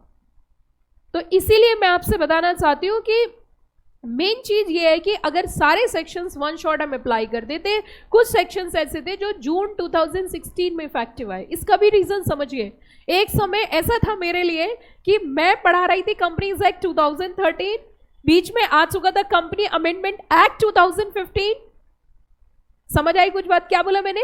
कंपनीज अमेंडमेंट एक्ट 2015 और मैं पढ़ा रही थी साथ में कंपनीज एक्ट 1956। एक ही टाइम पे तीन तीन एक्ट, वो भी कंपनीज एक्ट। अब उसका लॉजिक समझिए। इसका लॉजिक क्या था बच्चों कि हमारे जो कंपनीज एक्ट है उसमें पहले अगर दो कंपनी आपस में मर्ज होना चाहती हैं या बहुत सारे ऐसे काम थे, शिफ्टिंग होनी है, वॉट भी, तो हमें परमिशन लेनी पड़ती थी हाई कोर्ट से। आपको हाई कोर्ट के पास जाना पड़ेगा और हाई कोर्ट से परमिशन लेनी पड़ेगी, अप्रूवल। अब आप जानते ही हो कि जितनी भी हाई कोर्ट है उनके पास हर तरीके के मैटर्स जाते हैं, आइदर द सिविल मैटर्स और द क्रिमिनल मैटर्स। अब वहाँ कंपनी लॉ के मैटर्स भी जा रहे हैं। सो वहाँ पे भाई और बहनों एक ही काम होता था, वो क्या? तारीख पे तारीख, और लास्ट में मिली तो सिर्फ क्या? तारीख। कॉर्पोरेट पॉइंट ऑफ व्यू से वो बहुत डिलेड प्रोसेस था और लेंदी प्रोसेस था। आप मुझे एक बात बताइए, अगर दो कंपनी आपस में मर्ज होना चाहते हैं, एक होना चाहती है, तो उनका कोई तो ऑब्जेक्टिव होगा ना, जो आप फाइनल में जाके पढ़ोगे। उनका ऑब्जेक्टिव अलग अलग तरीके के होते हैं, to compete market, to expand the business, to expertise in the business, बहुत to achieve economies of scale, to work internationally, so many things are there. अब मान के चलो उस काम के लिए उन्हें 1 साल वेट करना पड़ा, तो इसमें दिक्कत हो जाएगी। क्या दिक्कत हो जाएगी जरा बताना? कि जो ऑब्जेक्ट है वो अचीव नहीं हो पाएगा। That's why in the companies, earlier companies act 1950 power vest with high court. So हमारे लिए सबसे ज्यादा दिक्कत क्या थी? As a professional, companies act का सारा मर्जर का प्रोसीजर हमने तैयार किया, बट एट लास्ट हम कोर्ट में रिप्रेजेंट नहीं कर सकते, बिकॉज कोर्ट के अंदर अप्रूवल लेने के लिए किसके पास जाना पड़ेगा? एडवोकेट्स। तो एडवोकेट ही उस केस को लीड करते थे और उनको फीस देनी ही पड़ती थी। But when companies act 2013 comes into the picture, a new concept introduce, ऐसा कॉन्सेप्ट इंट्रोड्यूस कर दिया भाई और बहनों कि सुन के मजा आ गया कि अब तक जो हुआ सो हुआ। क्या बोला मैंने? कि अब तक जो हुआ सो हुआ, आगे ऐसा नहीं होगा। और जितने भी कंपनी लोग के मैटर्स कोर्ट्स में डील किए जाते थे, all matters are transfer to the NCLT. NCLT क्या है? एनसीएलटी है हमारी कंपनी की कोर्ट। एनसीएलटी होती है quasi judicial body. What I mean by the quasi? कोई बच्चा बता सकता है क्लास के अंदर? What I mean by the quasi? What do you mean by the quasi? Seems to be like a. Seems to be like a. It's a Latin word. Quasi judicial body. थोड़ी और अच्छी English में quasi judicial body. Okay? Quasi means what? Come on, reply. Seems to be like a judicial body. NCLT, it seems to be like a court, but not a complete court. NCLT court के जैसी है, लेकिन पूर्ण रूप से court नहीं है। अब हमें क्या फायदा हुआ? It gives a new hope and scope to a budding company secretary. It gives a new race to a budding company secretary. You know, earlier CS is not capable to represent the case in front of the high courts, but nowadays NCLT के अंदर आप case लेकर represent कर सकते हैं either the practicing company secretary or the chartered accountant or the cost accountant, और धीरे से बोलूंगी एडवोकेट। अब ऐसी स्थिति में जैसे ही ये प्रोविजन पिक्चर में आया, अन्ना तुम संघर्ष करो, हम तुम्हारे साथ हैं, सेंट्रल गवर्नमेंट हाँ है, और एडवोकेट्स ने धरना दे दिया। एडवोकेट्स ने चैलेंज कर दिया। क्या चैलेंज करा? कि बिल्कुल सही नहीं हुआ। सबसे ज्यादा दिक्कत किसको हुई बता दीजिए बच्चों? सबसे ज्यादा पैसे की प्रॉब्लम किसको हुई? है ना? तो इन दैट पर्टिकुलर सिचुएशन क्या किया गया? उन्होंने कहा भैया एक काम करते हैं कि क्या अब जो हम ये एनसीएलटी अनकॉन्स्टिट्यूशनल डिक्लेयर कर देते हैं। एनसीएलटी अनकॉन्स्टिट्यूशनल हो जाएगी, फिर पहले की तरह हमारी मोनोपोली हो जाएगी, हम पैसे पैसे और पैसे कमाएंगे। अब यहाँ पे गवर्नमेंट कहने लगी ये तो गलत हो जाएगा। What is the reason of unconstitutional? तो उसमें एक थोड़ी सी दिक्कत थी कि जिस समय एनसीएलटी के प्रोविजंस बनाए थे तो उसके अंदर क्वालिफिकेशन होती है कि प्रिसाइडिंग ऑफिसर मेंबर्स की क्या क्वालिफिकेशन रहेगी। उस स्थिति में ये किया गया था कि जो क्वालिफिकेशन है उसमें एक वर्ड यूज हुआ था कि having expert knowledge in science and technology. बस वही पकड़ लिया लॉयर्स ने उन्होंने कहा it's unconstitutional expert knowledge in science and technology, what does it mean? तो यहाँ पे कोर्ट ने कहा देखो एनसीएलटी अनकॉन्स्टिट्यूशनल तो नहीं है, लेकिन हाँ टेक्निकल डिफेक्ट है, उसे रिमूव कर देंगे। Having a good experience in accounts, taxation, laws, economics etcetera etcetera, वो वर्ड गलत यूज हो गया। क्लियर हुई मेरी बात? अब वो वर्ड डिलीट किया तो केस चला, पहले हाई कोर्ट में केस चला, फिर सुप्रीम कोर्ट में, फाइनली फिर जब तक केस चल रहा था तब तक एनसीएलटी पिक्चर में नहीं थी। तो एनसीएलटी पिक्चर में कौन से ईयर में आई? In the year 2016। तो जब तक हमें कंपनीज एक्ट 1956 के हिसाब से ही पढ़ना पड़ा। ये देख लीजिए आप, हमारे हिंदुस्तान के अंदर मोर देन 80,000 कंपनी सेक्रेटरीज हैं जो हमारे प्रोफेशन में एक्टिव प्रोफेशनल्स हैं। और इस प्रोफेशन की एक खास बात है, या मैं आपको ऐसे बोलूं सर्विस सेक्टर की एक खास बात होती है, you are not dependent to others. आपके पास सिर्फ एक लैपटॉप दे दीजिए और आपको जंगल में बिठा दीजिए, सारी संपत्ति आपसे कोई ले ले, और मुझसे भी अगर कोई सब कुछ ले ले और मुझे बस एक लैपटॉप दे दे, मैं दोबारा से फिर उतना ही कर दूंगा। ये है एक प्रोफेशनल्स की पहचान, सर्विस सेक्टर की पहचान। हम किसी के ऊपर डिपेंडेंट नहीं है। प्रोफेशनल कोर्स इसीलिए अच्छा माना जाता है कि उसको सिर्फ एक लैपटॉप और वो चाहिए, बस बात खत्म, साइड हो जाओ सब, वो फिर दोबारा से उतना ही कर देता है। प्रोफेशनल है, सर्विस सेक्टर है, वो किसी मैन्युफैक्चरर, किसी कारीगर पे डिपेंडेंट नहीं है, वो सेल्फ डिपेंडेंट है।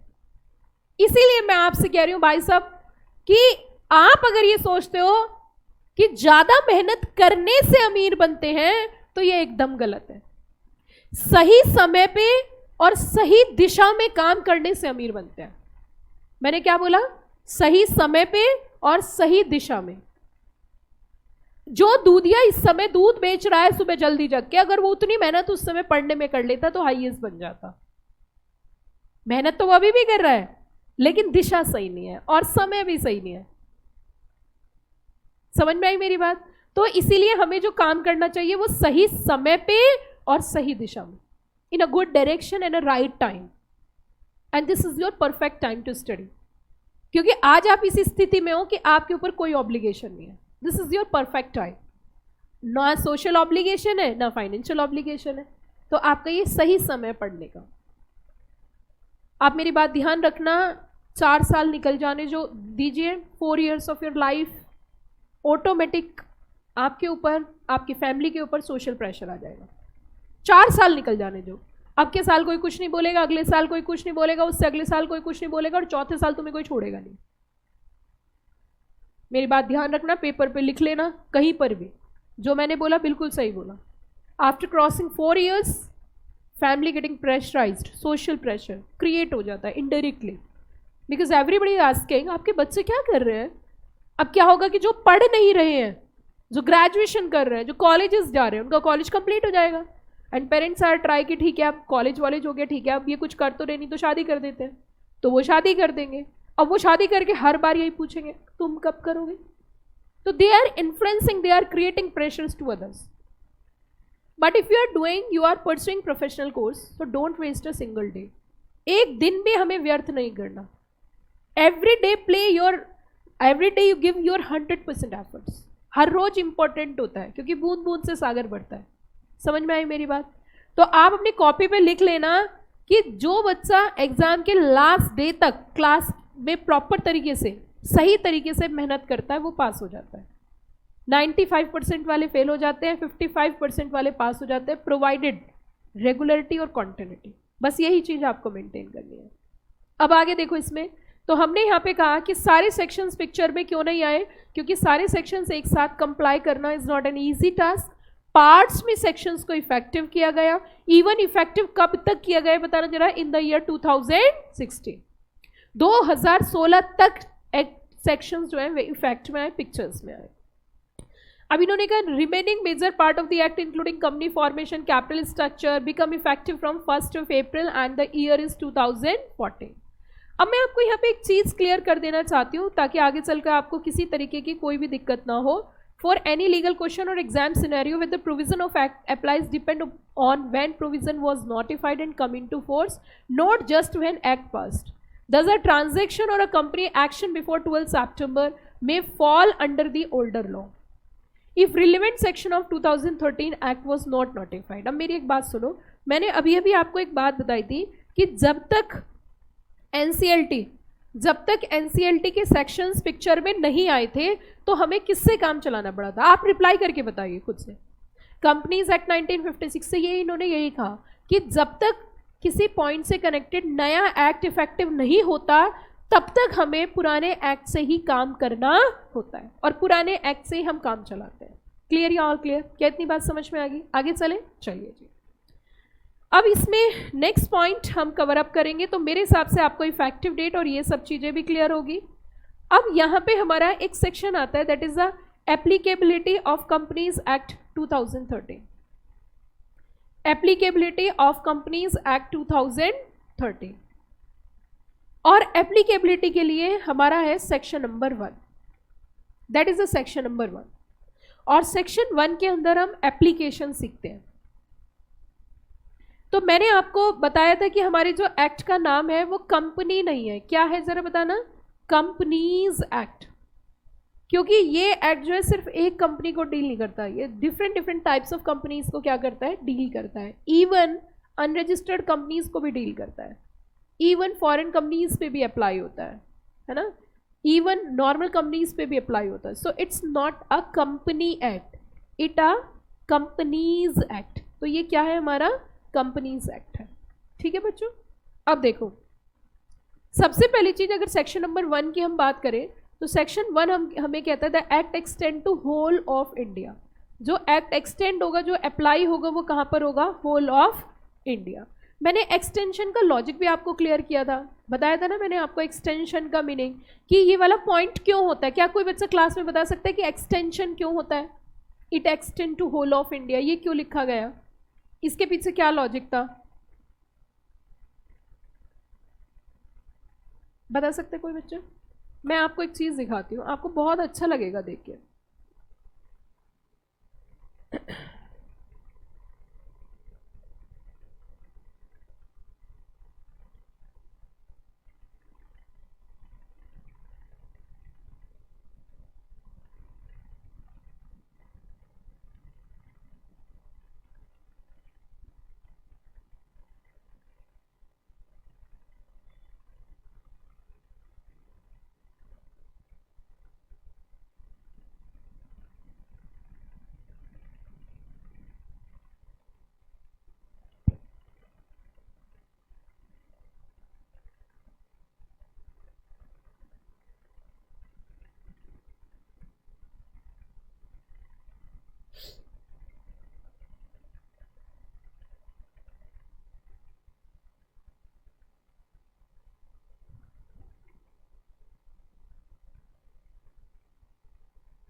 नो टॉकिंग बच्चों, प्लीज कीप क्वाइट।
ये देखिए बच्चों, आप प्लीज नो टॉकिंग।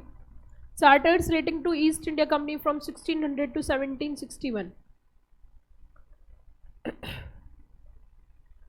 अब ये जो आपको नजर आ रहा है, जैसे हम ईस्ट इंडिया कंपनी की जब बात करते हैं और ईस्ट इंडिया कंपनी हमारी पिक्चर में आती है, तो वहीं से ही कंपनीज एक्ट की शुरुआत होती है।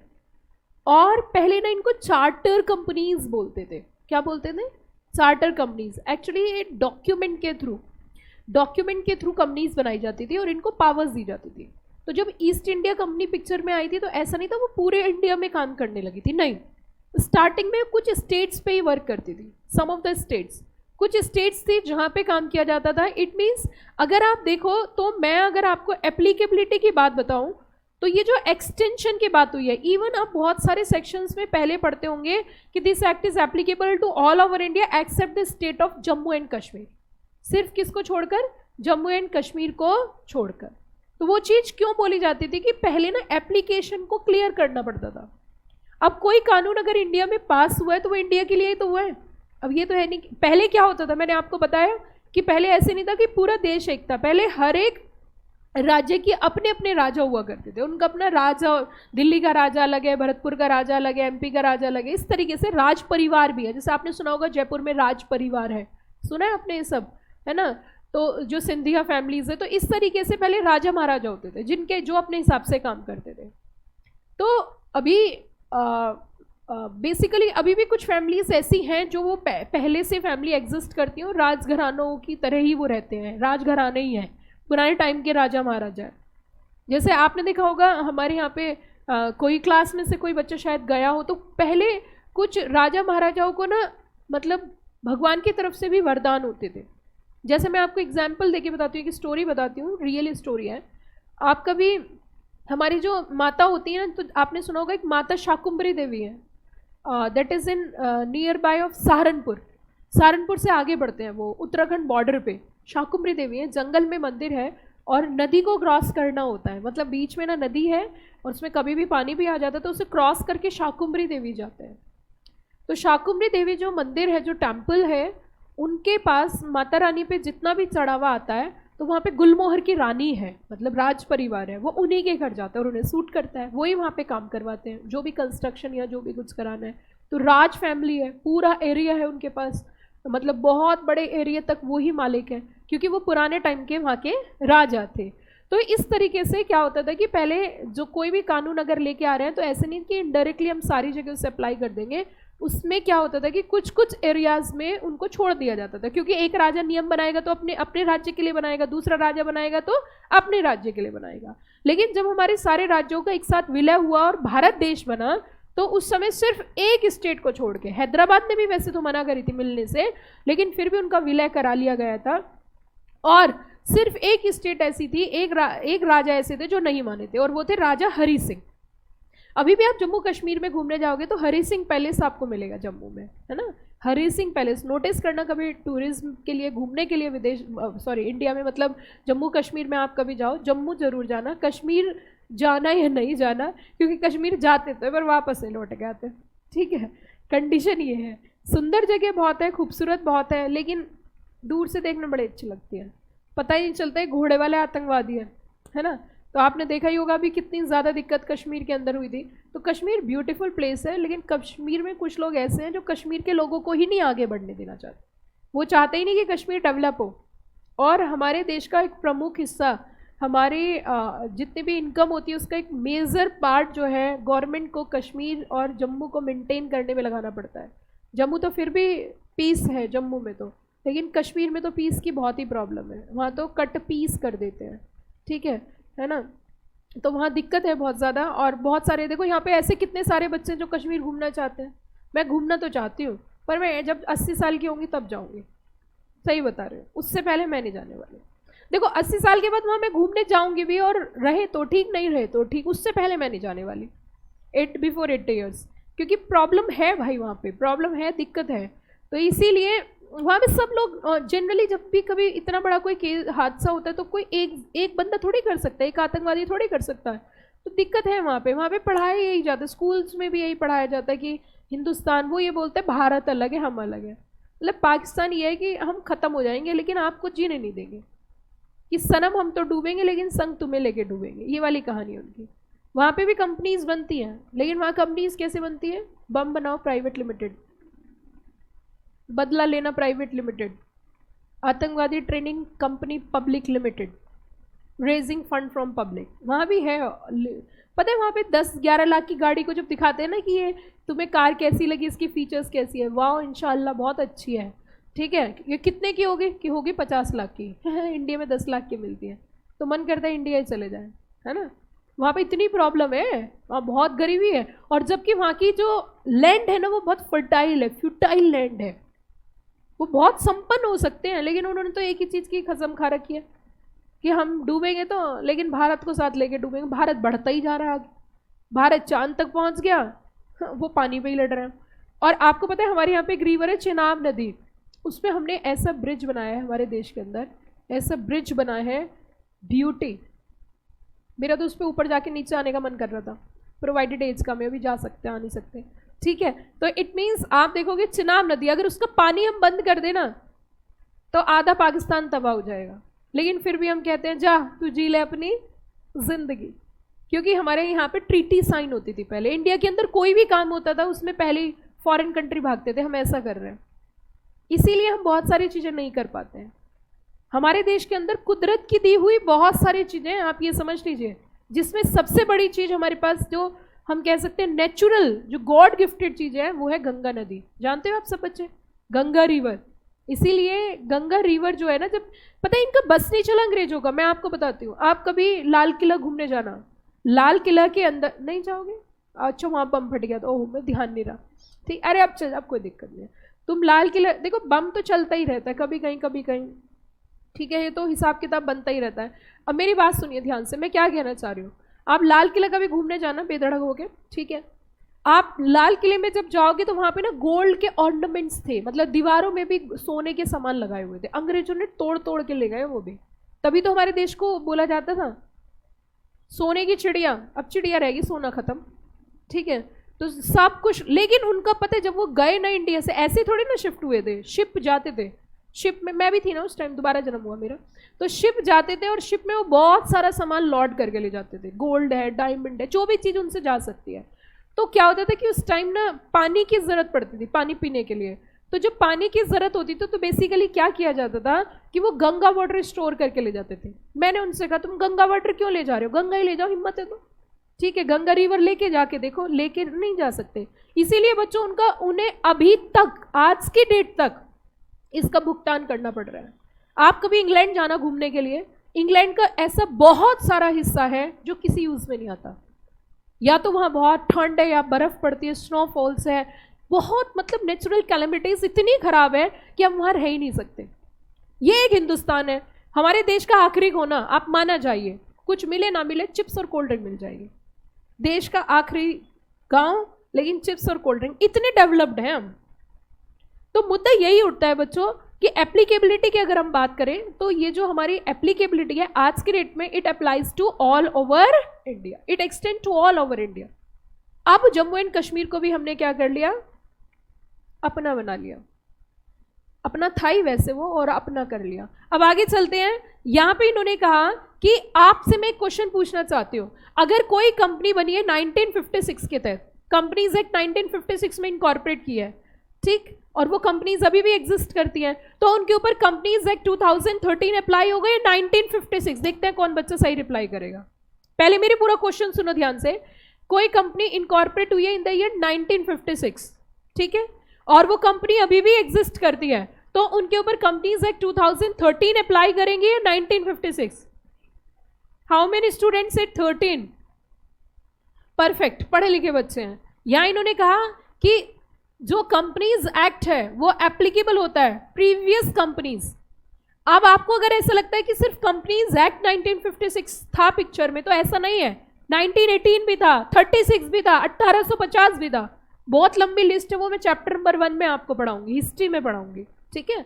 तो आगे चल के ये कहते हैं कि companies incorporated under this act और एनी, क्या बोला इन्होंने, प्रीवियस कंपनी लॉ। तो इंडिया के अंदर मल्टीपल कंपनीज एक्ट है या सिंगल कंपनी एक्ट है?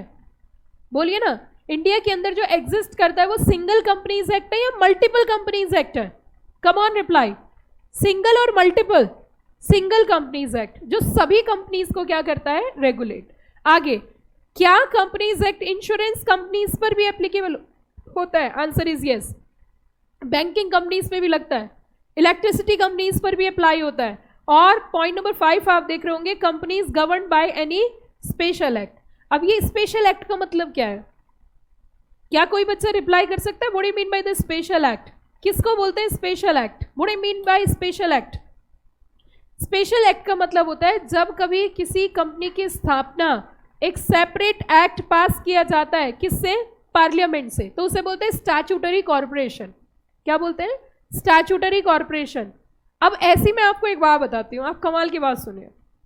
बच्चों ऐसा हुआ कि एक बच्ची का CSET क्लियर हो गया, CSET क्लियर होने के बाद वो घर से उसके पास इंस्टीट्यूट तक का मॉड्यूल पहुंच गए। मॉड्यूल मतलब समझते हो? बुक्स, इंस्टीट्यूट की बुक्स भी। पहले क्या होता था, अब मैं पहले की बात बता देती हूँ आपको, थोड़ा सा सुनना जरा ध्यान से। पुराने समय में आप इंस्टीट्यूट में रजिस्ट्रेशन कराने जाते थे और रजिस्ट्रेशन करा के साथ आपको एक बड़ा सा बैग मिलता था, जितना तुम्हारा वजन उतना ही उस बैग का वजन, और उसमें सारे मॉड्यूल्स होते थे इंस्टीट्यूट की तरफ से, हैंड टू हैंड बैग पकड़ा देते थे। अब बच्चा खुश होता हुआ वो बैग घर लाता था और लाके रख लेता था। अब अगले दिन मान के चलिए उसे कोचिंग सर्च करने जाना है, तो वो एक बुक उठा लेता था, उसमें से मोटे से बुक कंपनी लॉ की, ऐसे करके लेके जाता था। अब उसका रीजन क्या? ऐसे ही एक दिन निकली, क्या नाम है बेटा आपका? अदिति। अदिति जो है कोचिंग के लिए निकली और अपना कंपनीज एक्ट ले रखा है इन्होंने हाथ में, और ये लेके चल दी। अब मेट्रो में गई, मेट्रो में बैठी, जैसे ही मेट्रो में बैठती हैं तो इन्होंने बुक अपने ऊपर रख रखी है। पास में एक अंकल बैठे हैं, अंकल ने पूछा बेटा आप क्या कर रहे हो? अदिति। आपका नाम क्या है? अदिति। ओके बेटा, आप क्या कर रहे हो? I am doing CS India toughest course. इसे करने के बाद कंपनी के टॉप क्लास ऑफिसर बनते हैं, ऑफिसर इन डिफॉल्ट में आते हैं। उसी के साथ कई बार हम जो है सेक्रेटरी ऑडिट भी करते हैं। नंबर 1 जॉब है, लेकिन पढ़ना थोड़ा मुश्किल है। एक बार अगर पास हो गए ना तो उसके बाद मौज ही मौज है। अच्छा बेटा, वाओ, वेरी गुड। सो इसे करने के बाद आप कंप्लाइंस ऑफिसर बनोगे? जी हाँ uncle ji, compliance officer appoint होंगे as per LODR regulations 2015। Uncle impress हो गया, भाई बच्चों को तो सब कुछ आता है। अब उसके बाद क्या हुआ? बुक रख रखी है पास में, बुक पास में रखी है, बुक के कवर पेज ऐसा रहता है, बिल्कुल यही लिखा होता है जो आपके सामने स्क्रीन पे है, नीचे की तरफ यही छपा हुआ होता है, लिखा होता है the institute of company secretaries of India, भारतीय कंपनी सचिव संस्थान in pursuit of professional excellence, statutory body under an act of parliament under the jurisdiction of ministry of corporate affairs. अब अंकल पूछते हैं बेटा अदिति कि हाँ इसका मतलब क्या है, क्या लिखा है? Statutory body under an act of parliament. Aditi बोली अंकल सुनो कि क्या बुक के अंदर क्या लिखा है सब पता है, बाहर का मुझे नहीं पता। तो ये थोड़ा सा ज्यादा हो जाएगा, इसीलिए बच्चों मैं कहती हूं कि हर चीज पता होना बेहद जरूरी है। अब ये जो लिखा हुआ है this is a statutory body, हमारी जो इंस्टीट्यूट है ICSI, उनका एक सेपरेट एक्ट पास हुआ है, किससे? पार्लियामेंट से, और इसीलिए उनको क्या बोलते हैं? Statutory corporation. क्या बोला मैंने? Statutory corporation. अब ये सिर्फ ऐसा नहीं है, ये सिर्फ ऐसा नहीं है कि हमारी ICSI है, इसके और भी एग्जाम्पल है, बता सकते हो? और क्या एग्जाम्पल है मैं बता देती हूँ। CA इंस्टीट्यूट और CM इंस्टीट्यूट और LIC और UTI, ये बहुत सारे एग्जाम्पल्स हैं जहां पे सेपरेट एक्ट पास करके पार्लियामेंट से इनकॉर्पोरेट किया जाता है, और बच्चों इनको बोलते हैं ऑटोनोमस बॉडी। क्या बोले मैंने? जोर से बोलिए, ऑटोनोमस बॉडी, क्योंकि इनको किसी से कुछ अप्रूवल लेने की जरूरत नहीं होती है, इनके अपने लॉज अपने नियम होते हैं, उसके हिसाब से चलते हैं। तो अगर हम बात करें बच्चों यहाँ पे, it extend to whole of India, applies to company incorporated under this act. जो कंपनी इस एक्ट में बनी है वो भी इस पे कवर होंगी, और जो प्रीवियस कंपनी लॉ के तहत बनी है वो भी इसी एक्ट में कवर की जाएंगी, मतलब इसी एक्ट से रेगुलेट की जाएंगी। मैं आपसे पूछना चाहती हूं, कोई कंपनी इनकॉर्पोरेट हुई है इन द ईयर 2007 और हमें उसका वाइंडिंग अप करना है, प्लीज ध्यान देना पॉइंट पे, हमें उसकी वाइंडिंग अप करनी है। तो वाइंडिंग अप के लिए जो प्रोविजन है वो कंपनीज एक्ट 2013 के अप्लाई करेंगे 1956। कम ऑन रिप्लाई, सोच के बताना, ऐसे बिना मन की बात सुनो मोती जी, मन की बात करते हैं। हाँ जी, कौन बताएगा? हमारी कंपनी बनी 2007 में और उसका हमें क्या करना है? Winding up. तो 2013 एक्ट से होगा या 1956? अभी हो रहा है 25 में, 13 और 1956। अपनी सुनना, इधर उधर मत देखना। 1956, अभी भी सोच लो, समय है, देख लो, लॉक कर दिया जाए, 1 लाख रुपए मिलेंगे, फोन और फ्रेंड यूज कर सकते हो? नहीं, ठीक है, आंसर है 2013। अकाउंट खुलवा लो, उसमें आ जाएंगे। ठीक है, अब सुनिए, मेरी बात सुनिए, ध्यान दीजिए, प्लीज प्लीज ध्यान दीजिए। जब हम 1956 की बात कर रहे हैं तो अब चाहे, प्लीज लास्ट पॉइंट सुनिए, चाहे कंपनी को इनकॉर्पोरेट करना है, चाहे कंपनी को रेगुलेट करना है, चाहे कंपनी को वाइंड अप करना है, इसीलिए तो 2013 में एक्ट आया, लेकिन एप्लीकेबल 2014 से करे सेक्शंस। क्यों? क्योंकि सारी कंपनीज पे लागू करने थे। क्लियर? You all clear? अब देखो आगे सुनो। अब कुछ कंपनीज ऐसी हैं जैसे इंश्योरेंस कंपनीज है। इंश्योरेंस कंपनीज का एक एक्ट बना रखा है इन्होंने, इंश्योरेंस एक्ट 1938, और इसकी रेगुलेटरी बॉडी है IRD, रेगुलेटरी बॉडी है जो रेगुलेट करती है। इसी तरीके से बच्चों बैंकिंग कंपनीज का एक एक्ट है, banking regulation act. Electricity companies का एक्ट है, company electricities act, electricity act 2003।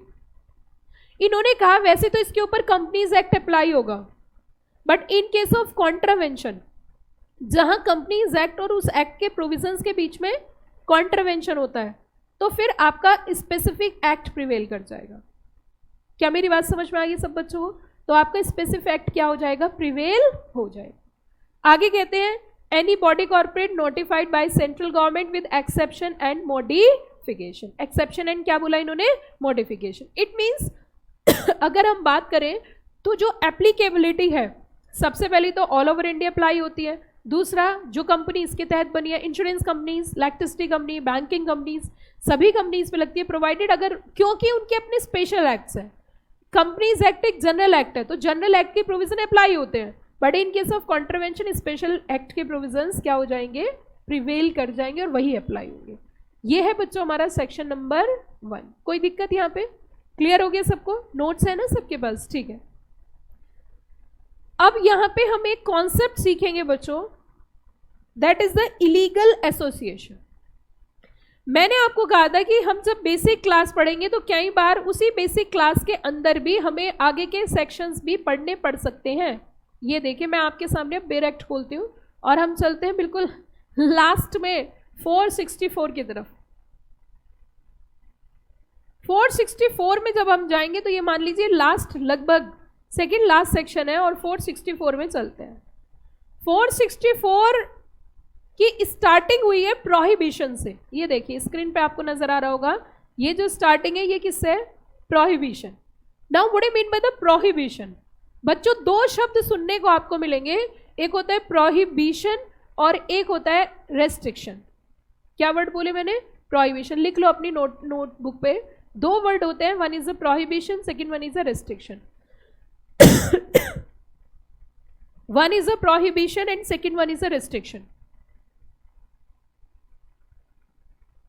Prohibition और क्या बोला मैंने? Restriction. जब भी कभी prohibition वर्ड यूज होगा, prohibition is equals to completely ban.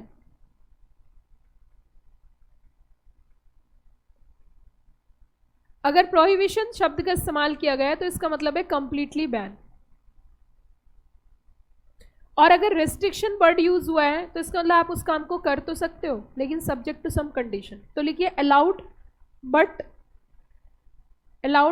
After, allowed but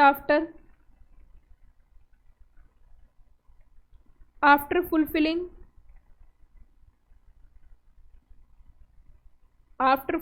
some conditions. Allowed but after fulfilling some conditions. Allowed तो है, लेकिन आपको कुछ कंडीशंस क्या करनी पड़ेंगी? फुलफिल करनी पड़ेंगी, तभी आप उस काम को कर सकते हो।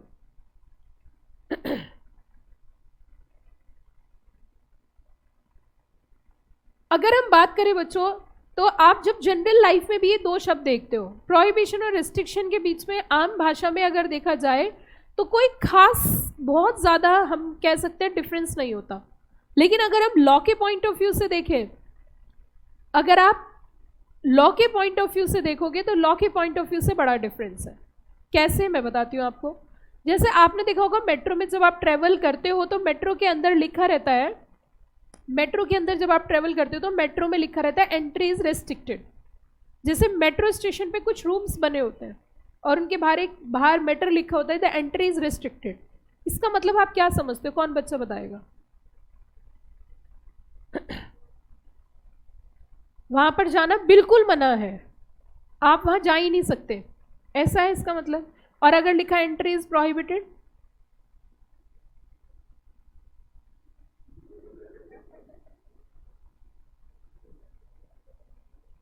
अगर वहां पे प्रोहिबिटेड लिखा है तो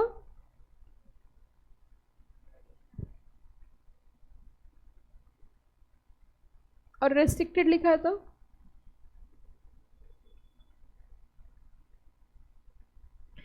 आपने कभी मेट्रो में देखा कि लिखा हुआ स्पीटिंग इज रेस्ट्रिक्टेड? यस, देखा आपने कभी? क्या लिखा होता है? कौन बताएगा कि स्पीटिंग इज रेस्ट्रिक्टेड?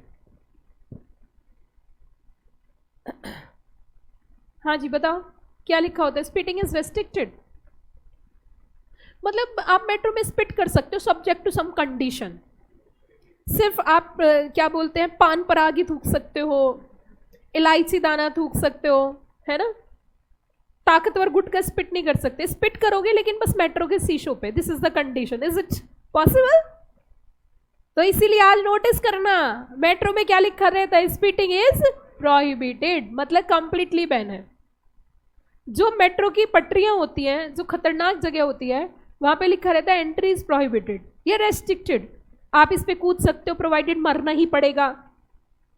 मेट्रो जब आ रही हो तभी कूदना है, बीचों बीच कूदना है, पटरी के बीच में आना है, बराबर में आओगे फंस के रह जाओगे, पूरे तरीके से मर नहीं पाओगे, ऐसा लिखा होता है। इट मीन्स बड़ी सिंपल सी बात है कि ऐसी जगह लिखा होता है कि प्रोहिबिटेड, बैन है। और जो मेट्रो स्टेशन के रूम्स होते हैं ना, तो उनके बाहर लिखा होता है एंट्री इज रेस्ट्रिक्टेड। जनरली जितने भी आपकी प्लेसेस होंगी वहां पे रेस्ट्रिक्टेड वर्ड यूज होता है। रेस्ट्रिक्शन, जैसे वन विभाग है, वहां पे लिखा होता है एंट्री इज रेस्ट्रिक्टेड, मतलब वन विभाग वाले तो जा सकते हैं, आप नहीं जा सकते, नहीं तो शेर का बच्चा आएगा और आपको खा जाएगा, है ना। तो वहां पे इसीलिए लिखा होता है एंट्री इज रेस्ट्रिक्टेड। और कुछ एरिया होते हैं प्रोहिबिटेड एरिया, जैसे झीलें हैं। ये वाली झील मत समझना केजरीवाल वाली कि दिल्ली को झीलों का शहर बना दूंगा, ठीक है। अब बेचारा चला गया। खैर, अब सुनिए, ध्यान दीजिए मैं क्या कहना चाह रही हूँ। तो वहां पे क्या लिखा होता है कि entry is prohibited, that's completely ban because that's dangerous area. तो मेट्रो स्टेशन पे लिखा होगा एंट्री करने के लिए एंट्री इज रेस्ट्रिक्टेड। आप वहां जा तो सकते हो लेकिन मेट्रो स्टाफ अलाउड है, बाकी और कोई नहीं। और हमारी एक खास बात होती है, जहां से बोला जाए ना यहाँ आपको नहीं जाना, वहां जरूर मन करता है जाने का। आप नोटिस करना, जिस दिन आपका फास्ट होगा ना और उस दिन तुम कहीं से निकल रहे होंगे तो मोमोज खाने का मन करेगा, कभी मैगी खाने का मन करेगा, कभी गोलगप्पे खाने का। और जिस दिन आपका फास्ट नहीं होगा उस दिन आपका उतना ज्यादा मन नहीं करेगा। और सुनो कमाल की बात, जिस एज में आप हो ना, अब आपका हर चीज खाने का मन करेगा। नीचे उतरते ही ये मन करेगा छोले भटूरे खाने चल रहे हैं क्या, छोले भटूरे खा लेंगे आज। लेकिन जब आप पैसे कमाने लगोगे तब आपका खाना खाने का मन ही नहीं करेगा, तब आप पियोगे ग्रीन कॉफी। अब फिर उस टाइम मन ही नहीं होगा, इच्छा ही खत्म हो जाएगी। लेकिन अभी तो आपको चिटर पिटर पूरे दिन नीचे बच्चे जाते हैं, एक चिप्स तोड़ लाते हैं, फिर जाते हैं एक चिप्स लेके आ जाते हैं, और चिप्स में ऐसा लगता है जान बसती है ना। तो वो एज के हिसाब से भी शौक होता है। अब सुनो मेरी बात, सुनो ध्यान से। यहाँ पे सेक्शन नंबर 464 है, प्लीज नॉट टॉकिंग। अब आपको इंटरप्रिटेशन बहुत अच्छी सिखाई है मैंने। आप ये बताइए सेक्शन 464 कितने पार्ट में डिवाइड है?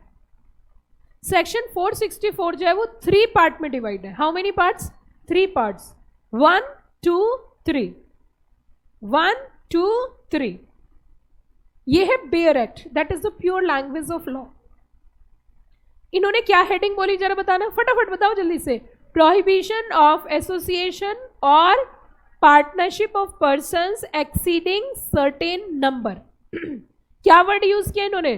प्रोहिबिशन, मतलब कंप्लीटली बैन, पूर्ण रूप से बैन किया है कि पूरे तरीके से बैन है।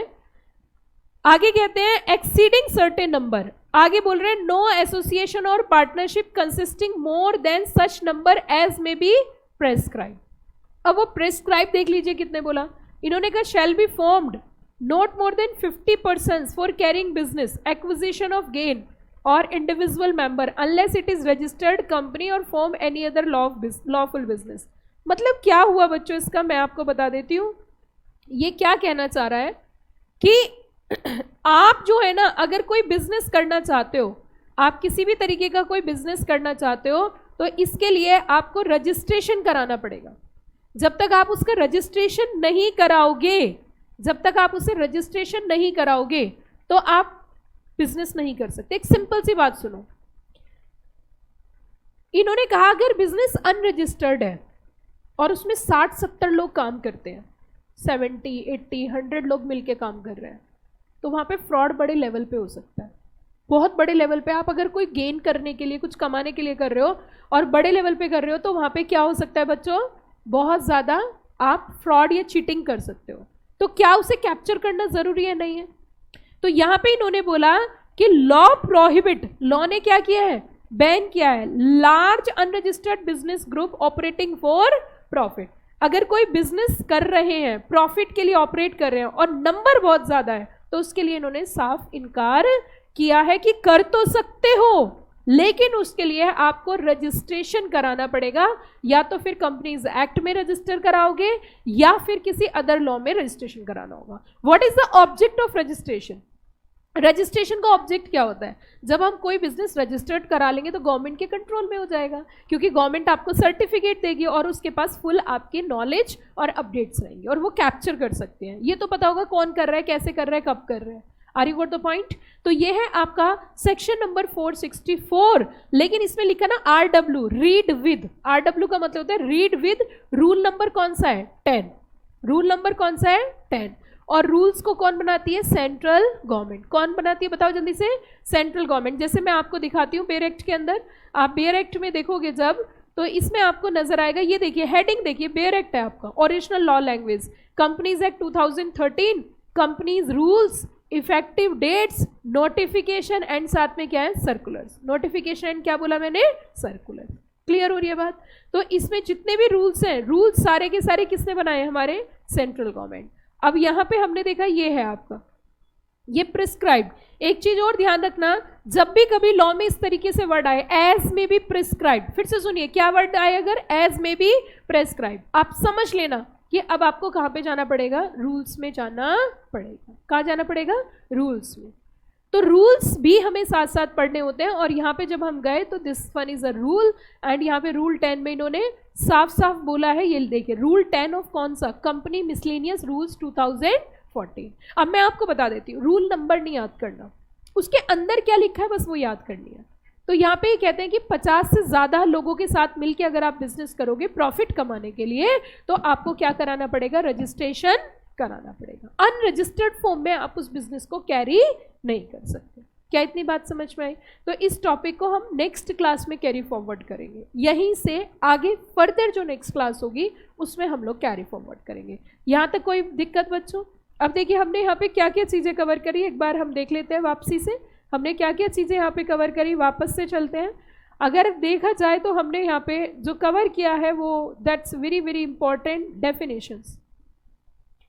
डेफिनेशन क्यों होती है? डेफिनेशन होती है, अच्छा डेफिनेशन की क्लॉज को क्या बोला जाता है बताइए फटाफट से, क्या बोलते हैं उसे? Interpretation clause. क्या बोला मैंने? इंटरप्रिटेशन. जोर से बोलिए इंटर, आवाज नहीं है, जोर से बोलिए इंटरप्रिटेशन. फिर से बोलिए इंटरप्रिटेशन क्लॉज. क्या किस चीज के लिए होती है? Number 1 clarity, avoid repetitions, consistency, interpretation, support and certainty. अगर हम नेचर की बात करें तो हो सकता है फुल मीनिंग दे, हो सकता है मीनिंग को क्या कर दे? एक्सपेंड. अब इसको फिलअप आप करिए. पेंसिल लीजिए, पेंसिल अपने नोट्स में पेंसिल लीजिए जल्दी से. जो डेफिनेशन फुल मीनिंग देती है वो स्टार्ट कहाँ से होती है? जो फुल मीनिंग क्लियर कर देती है.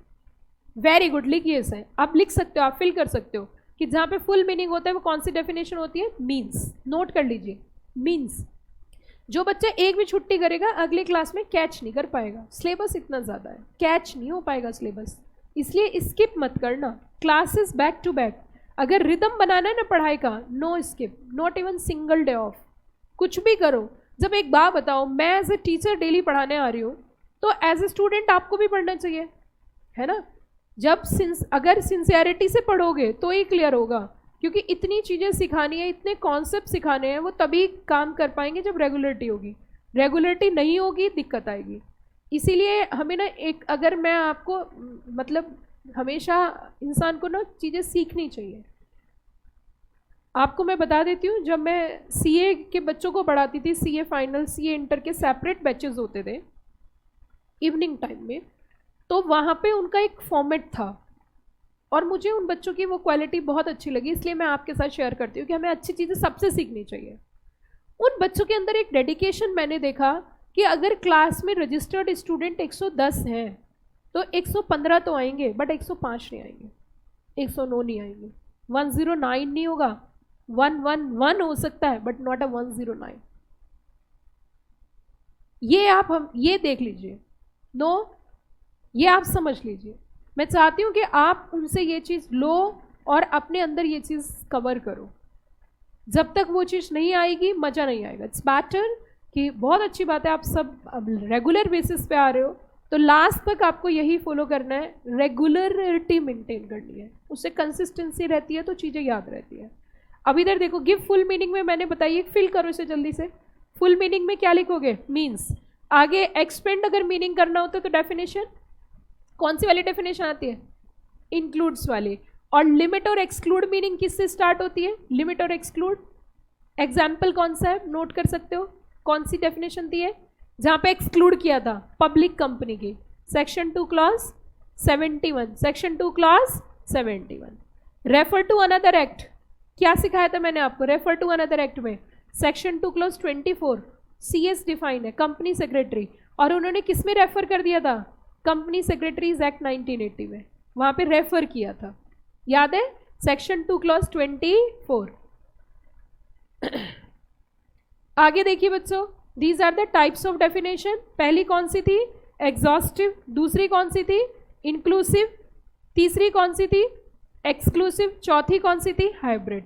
Means is equals to strict, includes is equals to expanded, exclude is equals to restricted, and दोनों को मिला के मीन्स एंड इंक्लूड्स। ठीक है बच्चों, सेक्शन स्ट्रक्चर क्लियर है सब बच्चों को? सेक्शन स्ट्रक्चर क्या था? सेक्शन स्ट्रक्चर, हाँ जी, सेक्शन स्ट्रक्चर बताइए क्या था? सेक्शन कैसे स्टार्ट होते हैं? सेक्शन स्ट्रक्चर क्या रहता है? सबसे पहले सेक्शन, फिर सबसेक्शन, फिर क्लॉज, फिर परफेक्ट, मतलब आपको याद है चीजें।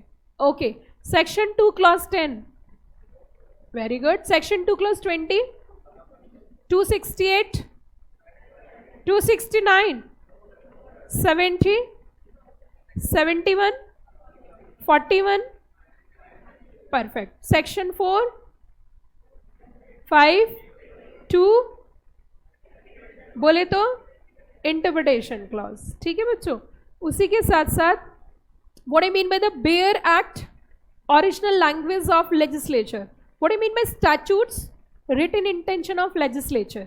Okay, how many sections are there? ऐसे नहीं, जोर से बोलिए, how many sections are there? मजा नहीं आया। How many sections are there? अरे आजू बाजू में पता चलने चाहिए, इतने मोटिवेटेड स्टूडेंट्स पढ़ रहे हैं। How many sections are there? आवाज इतनी तेज होनी चाहिए ICSI तक पहुंच जाए, लगेगा बच्चे पास कर दो। How many sections are there? Okay, how many chapters are there? How many schedules are there? Okay, how many definitions are there? In which definition, in which section? Section 2। तो देखो, अब हम एक गेम खेलेंगे, that's चिड़िया out, चिड़िया out, चिड़िया out. लेकिन चिड़िया के साथ बहस मत उड़ाना प्लीज, और मैं आपकी ब्रेन मैपिंग करूंगी, तो बस वो 2 मिनट का होता है सिर्फ, ठीक है? 2 मिनट से ज्यादा नहीं होगा, प्लीज सुनिए ध्यान से। सबसे पहले क्या होता है? Number 1 section, number 2, number 3, 4, 5, 6 proviso, then 6, then illustration. Illustration बोले तो एग्जाम्पल्स। ओके, उसी के साथ साथ प्लीज देखिए, मैंने कहा ना, it's like a brain mapping game. Okay, अब ये बताइए टोटल सेक्शन कितने होते हैं? Chapters, schedule, definition, in which section? 41, 68, 269, 70, 71, 210, board of director, very good. उसी के section 4, section 5, section 2, section 3, minimum number of members. Okay, चलिए बहुत अच्छी बात है, इतनी चीज़ें आपको क्लियर हुई। और बाकी का अगर हम देखें तो ये हमने कुछ बेसिक कॉन्सेप्ट्स बहुत बहुत अच्छे से हमने टाइम दिया और बड़े ही अच्छे तरीके से हम जा रहे हैं। अच्छा एक चीज बता दो, पेपर का नाम तुम वाले बच्चे मत बनना मेट्रो वाले की, हमें अंदर है सब पता है, बाहर कंपनी लॉ एंड प्रैक्टिस। तो पूरा नाम होता है कंपनी लॉ एंड, जोर से बोलिए, company law end. Okay, perfect. How many sections are there? How many sections are there? How many schedules are there? How many schedules are there? How many definitions are there? How many definitions are there? Total definition. Total definition. 41 में? 42 में? Very good. मतलब foreign company भी आपको याद है। तो इसी तरीके से जो नोट्स दिए गए एक बार रिवाइंड करना और सारा सिलेबस भी हमें ऐसे ही रिवाइज करना है। ठीक है बच्चों, अब आपका ब्रेक है और ब्रेक के बाद फिर से क्लास है।